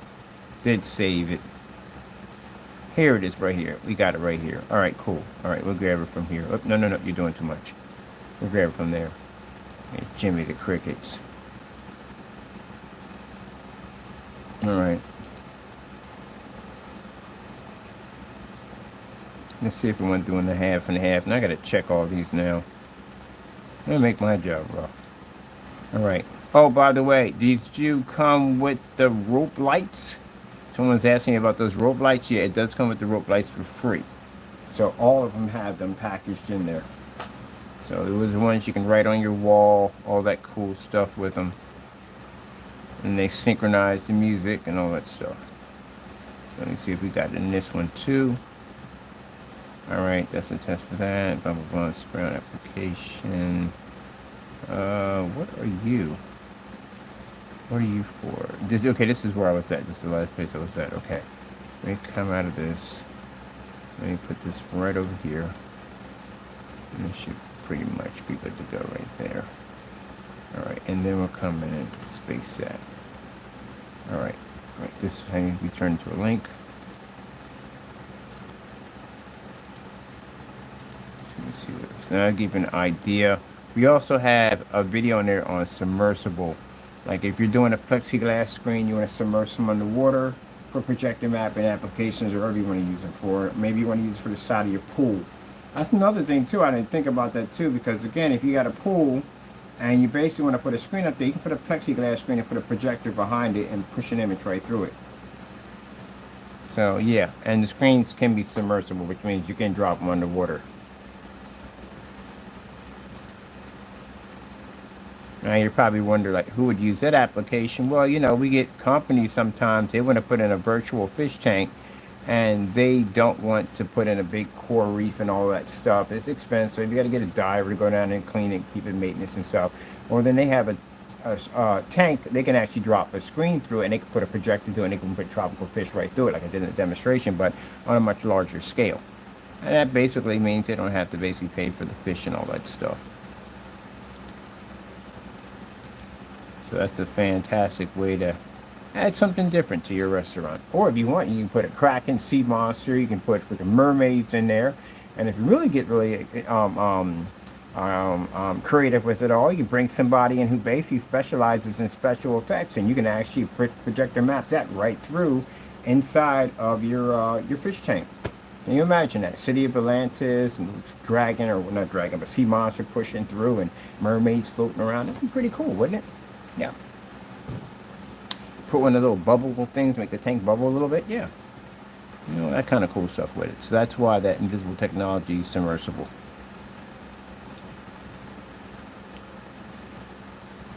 All right, let me see. That is done right there.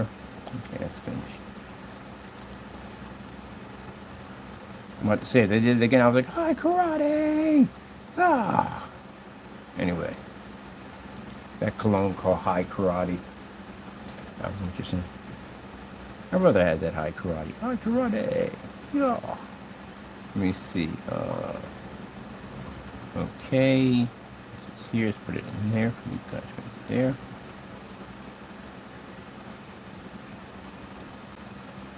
So what are we getting? Oh, that's why it's doing that. That's why. It's the last one we get when we have to copy and paste. That's what it is. Gee, seriously? Yeah, that's what it does. It's the last one we have to do. That's what it is. When I put the links in, I have to copy and paste them in. So it's the last one I copied and paste. So let me get in the whole layout, which you would think it would pretty much go in the whole layout, but it doesn't. Right, where you at? Floor projector map. I have to do this quite a few times. At least we're almost near the end, though. Just be gone.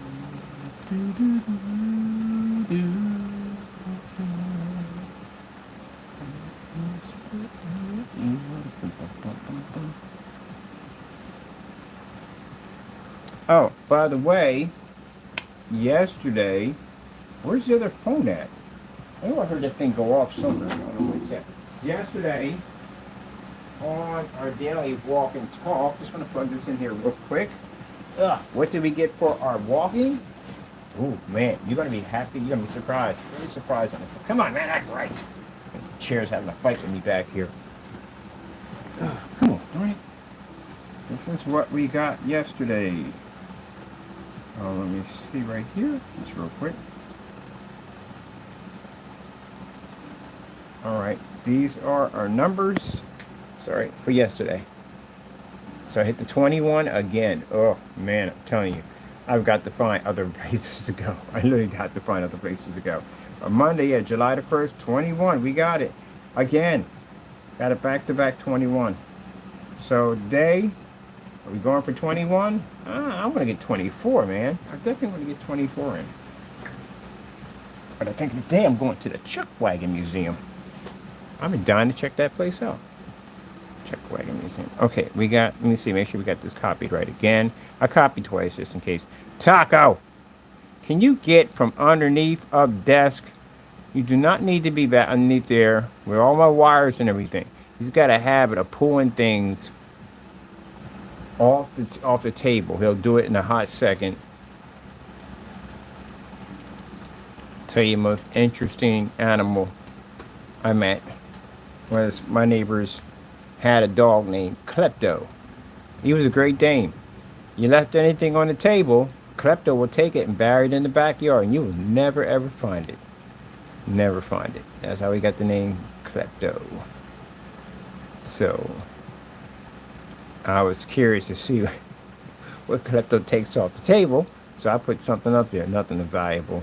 And I watched this dog come in. It looked like a small mountain with feet. They're, you know, Great Danes are huge, right?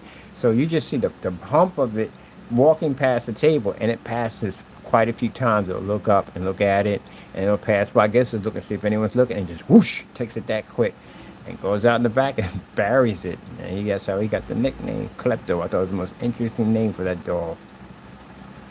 Why do you call him Klepto? Leave something on the table, you'll figure it out. And they've lost cell phones, car keys, all kinds of stuff. So you have to remember to put things up, or Klepto will take them. Yep. An interesting name.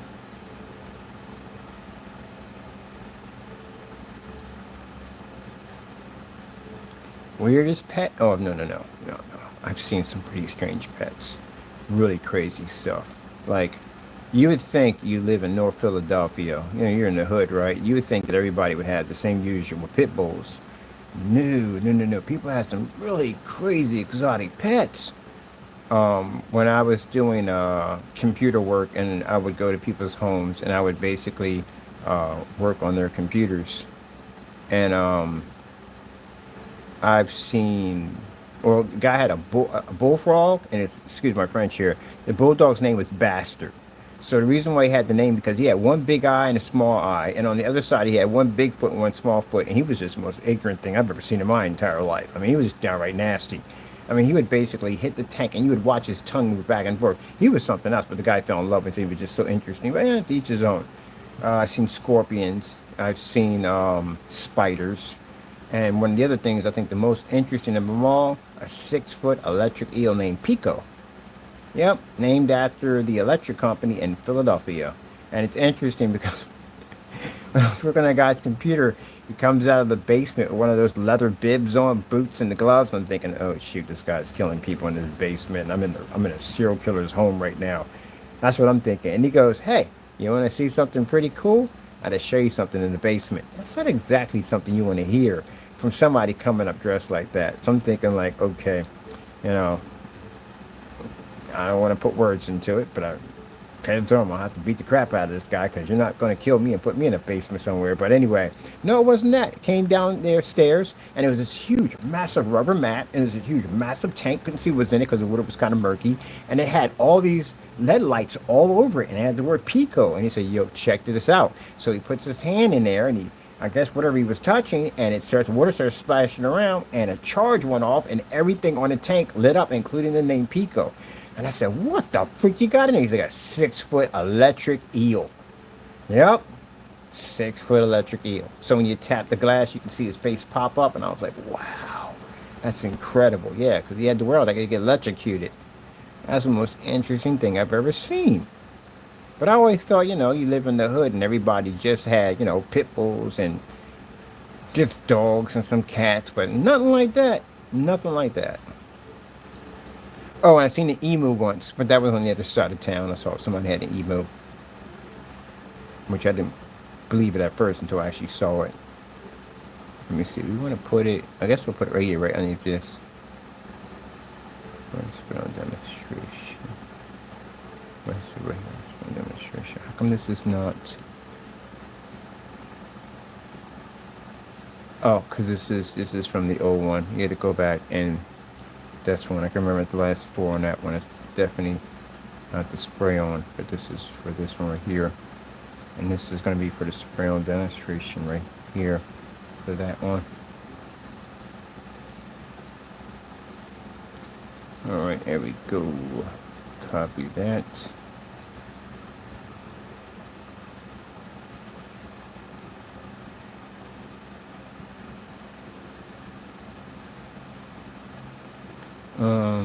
Copy that, put that here. Over there. There we go.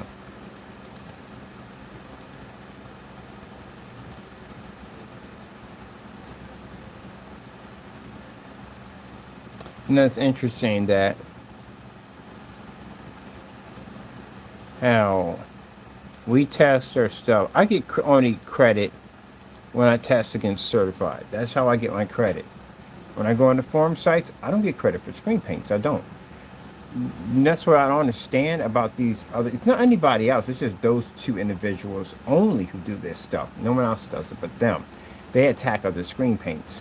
But that's what I don't understand is that if you want to get credibility for your product, you're going to have to take out a certified to do it.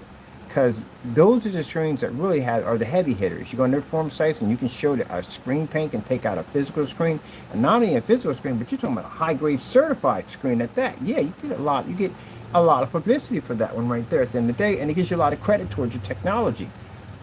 But if you're attacking me at the end of the day, I don't see how this is going to work for you too well. Because unless my company's up there on the status of one of these certified screens, and I got that kind of credibility, like how they got corporate wise, then I can see why. But other than that, no. I don't see where this is going to help you at all, period. But the fact that they're just attacking me and they're not going after the certified screens actually is a little bit flattering because my product must be that good. If they're, because me at the end of the day, I'm not going after any other screen paint. So anytime we do that, unless we have to defend our company, and I have to prove at the end of the day they're not on our level if they're claiming to do so. But other than that, if I'm going to basically get some kind of credibility in a forum site, I would help to go after one of the high-grade certified screens because we get more credit for that, not for other screen paints. You know, it used to be a time when you had back in the day, it used to be a time when it was just all screen paints battling against certified and physical screens. That's what it was. You know, Goose Screen paved the way for a lot of people who got into the field and making their own screen paints because they came out and they had the screen paint. It's actually amazing. You know what I mean? Nice product, and everybody loved Goose Screen. And they still love Goose Screen today. And they kind of made it so that, hey, look, you can paint a screen on your wall, which was pretty cool. And so you spend all this money, and it was a little cheaper than paying the money $7,000 or more for these, or $5,000 or $4,000 for these other screens. So they kind of paved the way for all that. And the Goose Screen was around before I came out. So, you know, that's what I found out about painting on screens was through them. But that's how it was at first. And there weren't screens attacking other screen paints. It wasn't that. You had your little debates and stuff back and forth, and that's basically about it. You know, you go into the forum site, you show off your screen, they show off their screen. That was basically about it. But these two individuals took it to a whole nother level. When you get to a point where you start committing crimes and you start slandering people's products and things that can potentially land you in court and get you sued, and then you're going weird, you're going way beyond that in weird ways of taking people's faces and doxing addresses and all sorts. This is where you can tell that these people are out of control. Definitely out of control. They don't run their business correctly at all, period. But this is the reason why they're in the situation they're at right now. But it was supposed to be screen paints versus physical screens. It's always been that way since day one. And these guys made it against other screen paints, well, personally me, at the end of the day, because they don't like me at all, period. But they made it that way at the end of the day. And again, they kind of, which was where it cut off your nose in spite of your face, pretty much what they did, because all that time they spent hating on my stuff, they really weren't working hard to develop really good products because they were too busy trying to show me up on YouTube, and backfired on them. You know, got our new technology coming out, and this is going to be advertised, and I'm going to do it differently this time because usually I just advertise online, but now I'm pushing for offline and online at the same time. So, you know, spent my time doing my testing, getting my work done, so I would have something to show for it. I think we got this one done. But I think I'm going to recopy this because last time I didn't recopy it. And I had to turn around and do that all over again. Where are we at with this one? I think we're at 64. There we go. Oh, won't be hearing Charlie anymore. Don't get me wrong. I am trained, don't bother me.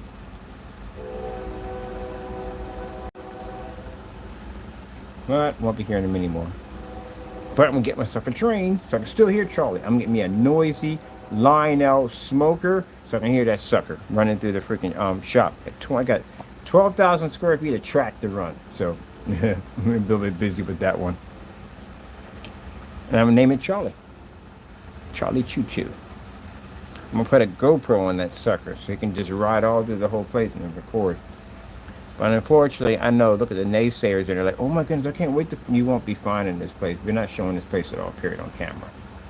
We're not stupid. We learned our lessons from weird, creepy stalkers.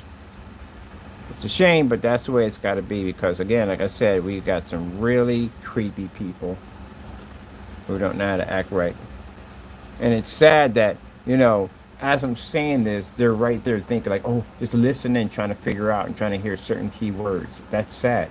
That tells at the end of the day, if that is your mentality and that's the energy you're giving off, you need to seek some help. There's something wrong with you. If your brain functions and it wires that way, there's something wrong with you.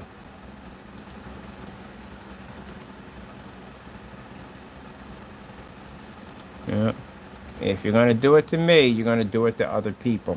This is why customers don't trust these guys with their personal information because people are like that. If you're going to do it to one person, they know you're going to do it to somebody else. And you get in an argument with this person, you know, who's to say he's going to dox your information, or you put your credit card information in and your shipping address and he's going to go in and dox your information because he's mad at you. And that's the part they don't understand. They're saying, well, I just do it to him because I don't like him, period. No, that's not professional.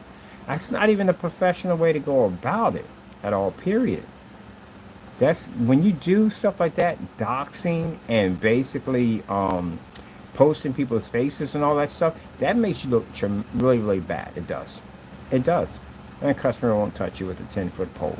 Sending products to the mail that are tampered with and not what they're supposed to be, that's not good either. Whether you like the company or not, you're still supposed to be professional. So that's what you're supposed to do. Because you have a reputation to show at the end of the day. This is the one I want for the test. This is the one I want for the floor. So this one did activate. This one didn't activate. I think it's the last one I did do here for this one right here. Yeah, I've got to be professional about it. Yeah, that's what, yeah, because the 99S at the end is the end of that code, which actually showed up on the other one. Wait, did you? No, I didn't. We could do it again. Make sure we just got it right this time. Copy. Yeah, but they don't understand. You tell them that, and they don't understand at all, period. At this particular point, when you reach that level, and I can see it too, when they reach that level, when they're just doing anything and everything, that means at that particular point, they got nothing to lose because nobody's buying anything. That's what it is. People are rejecting them. And when you get to that point, then that's where you're just getting that all-out flare. Why do you do that, man? Seriously, I'm going to Velcro your dish. I'm going to build you a customized special tray for your food dish. That's going to be literally Velcro to this freaking platform. Yeah, I don't know anybody who does this. Literally, I had to throw out so much food with this guy, man. You would think for a cat that was homeless and on the streets that he would respect his food a little more, but no. I'm just going to separate that. I'm going to have to put your water dish on one side and food dish on the other side. I'm just going to build you a unit. Because, man, I can't stand that when he does that. He'll slap his food dish, splash water right into the food. You don't have to put water in food. I brought him soft food. He won't eat it. He don't like it. So I don't know why he does it. It's weird. So maybe you want the food a little wetter, softer. That's what it is. But he won't eat the soft food. He don't like it. So I don't know what the freak that's all about. But it'll splash water in there. And if they dogs and cats, if they splash water in their food, you got to check their food. Because it becomes moldy. If it becomes moldy, the animal can get sick. So I constantly got to throw food out because this joker has a habit of beating the crap out of this water dish and throwing it into his food dish. What is wrong with you? Hey, Taco, do you have a job? You don't work at all, do you? And yet I constantly got to keep replacing that stuff, man. And it create cats, I swear, I don't get them. They're moody, temperamental teenagers. Jerk would be up. I'd be asleep, and this jerk would get in the bed with me and sit on my chest and yell at me. In the middle of the night, because felt like he had no food in his dish. Go to his dish, tons of food in his dish. Just one little ball spot in the middle, and he goes off. It's got to be filled all the way to the top all the time. Just going to get you an automatic feeder. Wow, wow, what the freak is wrong with you? Get up in this. Nothing but freaking food in the bowl. You remind me of Dexter's Laboratory, where he gave the dog the ability to be able to speak. Because the dog kept running over to the radiator and he kept barking at the radiator. And Dexter was like, why are you barking at the radiator? I don't know what's wrong. And he said, you know what? We're going to figure this out. He gave the dog the ability to be able to speak. And the dog ran up like, it's over there, it's over there, it's over there. It was nothing there. It was just spooked out by the radiator. That's all. Then when he learned how to talk, he realized he made a big mistake. Yeah. What you looking at? What you thinking about, Mr. Munfrey?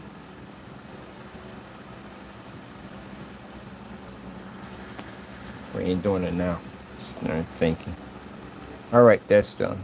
Taco, by the way, while we're in the workshop, you have to wear a tie. So I need you to wear your tie. You got a nice little tie. You got several ties. We'll get you some new ties, but he has to wear his tie. And he needs a shirt that says boss. So that's what he's going to be wearing. All right, let me see. All this is done. So we're updated here. We're good to go. And let's get this published. So all that information's in there. All right, we're good. That's done. We need to do a promo. I need to do a promo for putting this on our different sites and thumbnails. Let me see. So we're at this one. Ooh. Ooh.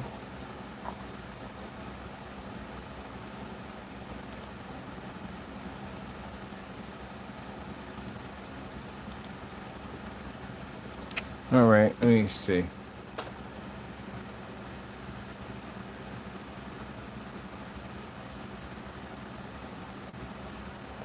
Let's put down, I'm going to expand this because I want to put the date here at the bottom. I'll put the date right there. Launch date right there. Launch dates.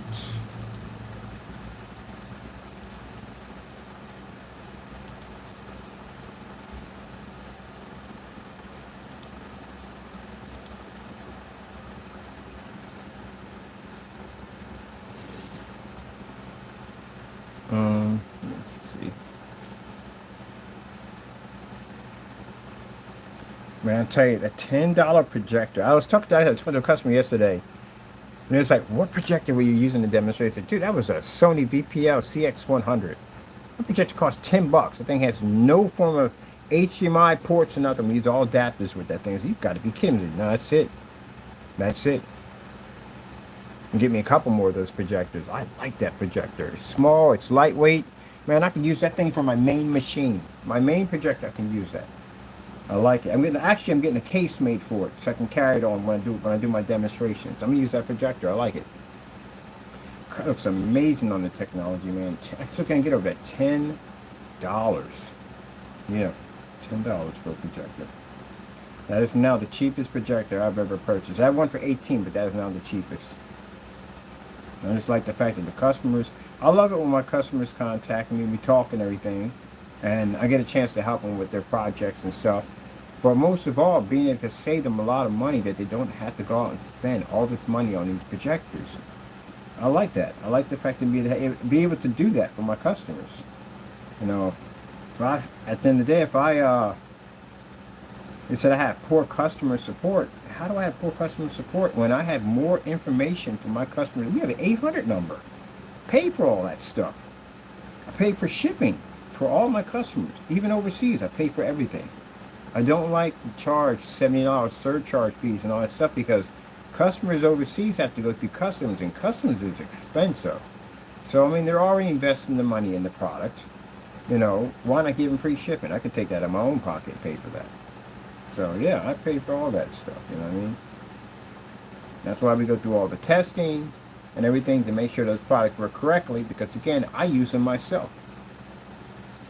Same thing you got sitting in your living room is the same thing I got sitting in mine. That's why my customer screens react just like our demonstrations. So let me go over here and let me get, oh yeah, this is right here.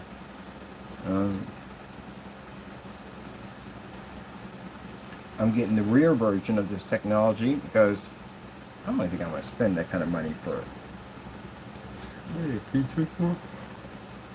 I don't want that. I don't think I'm going to get a Samsung. I want something different. I need a Samsung.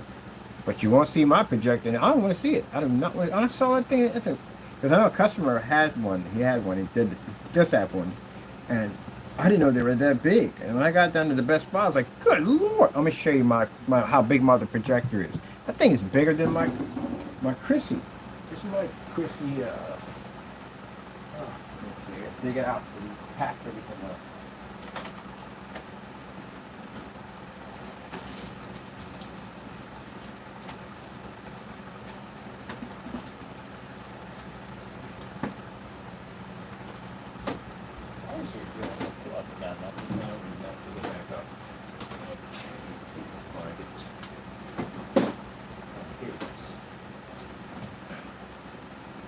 Chrissy LW505. This right here is bigger than my Chrissy venue. Yeah.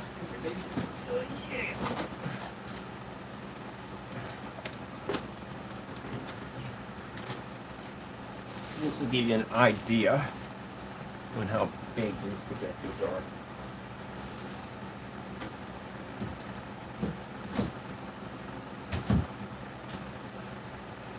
Oh, no, you don't. I need the chair, baby.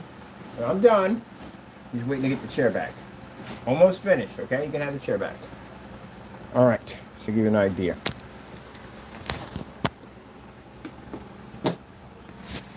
That is a Chrissy LX700. So I was wrong on that one. And this right here is a Chrissy LW505. This came in a Roadhouse case because the lens... it's a little bit short, but it comes out to here. And the Epson LS800 is bigger than that. Way bigger than that. It is way bigger. I'm surprised the size. Even the P2s, they're huge. They're huge. So I don't want to see that at all. Period. So yeah, that rear projection quasar technology is going to come in quite nicely for that.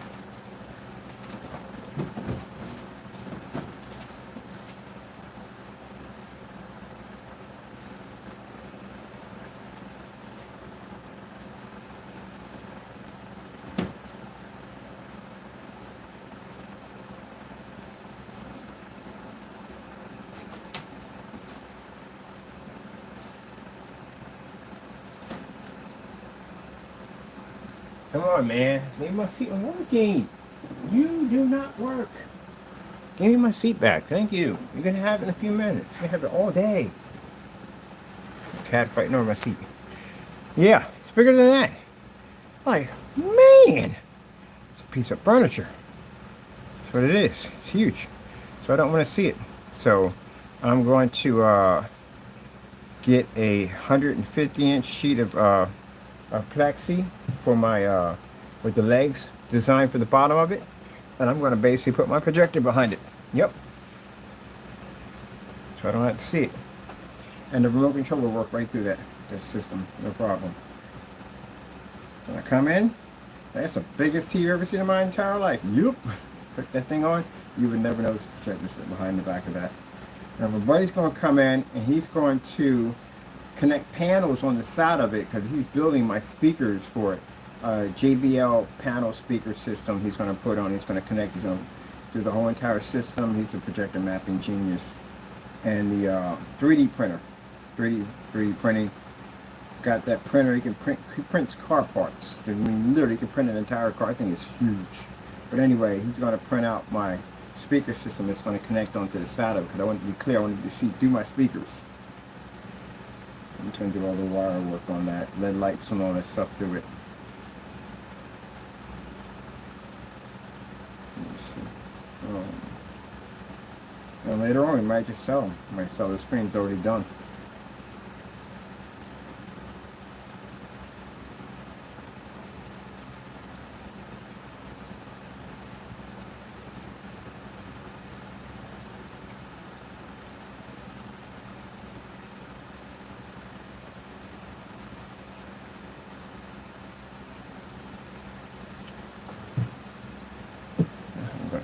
Probably some already done.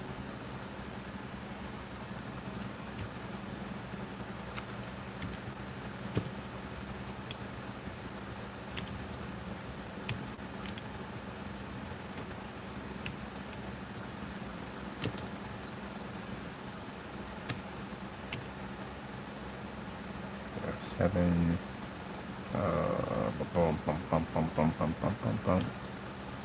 Slash 14. Slash 24.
Alright, that's it right there. That's done. Alright. We're going to ship out the dates on 3rd. And for those people who ordered the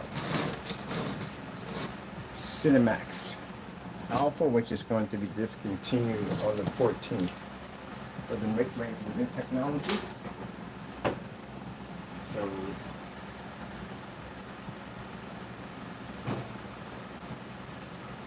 those people placed their orders, thank you so much. I do appreciate. And just to give you a heads up, you'll be shipping out tomorrow.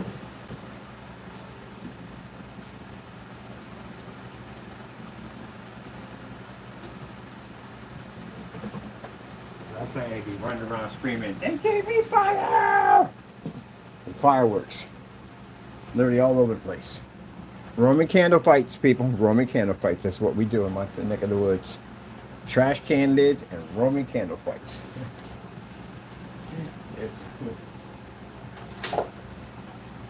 Yes, sirree. This year I did something different. I got some PVC pipe. I got 4 of them put together with a nice little handle on the end of it. Yes, from a rocket launcher. So we had these little fights we like to have. So, oops, sorry about that. These are going out. These are the orders for the customers. If you put your order in, you'll be going out tomorrow. So we'll be ready to go, and batch numbers are going to be done today. before it's shipped out. So I got another label to stick to the back of that.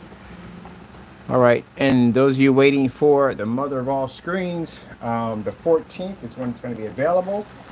We are going to have plenty. It's not going to be no limited edition and none of that, because I plan to sell this online and offline at the same time.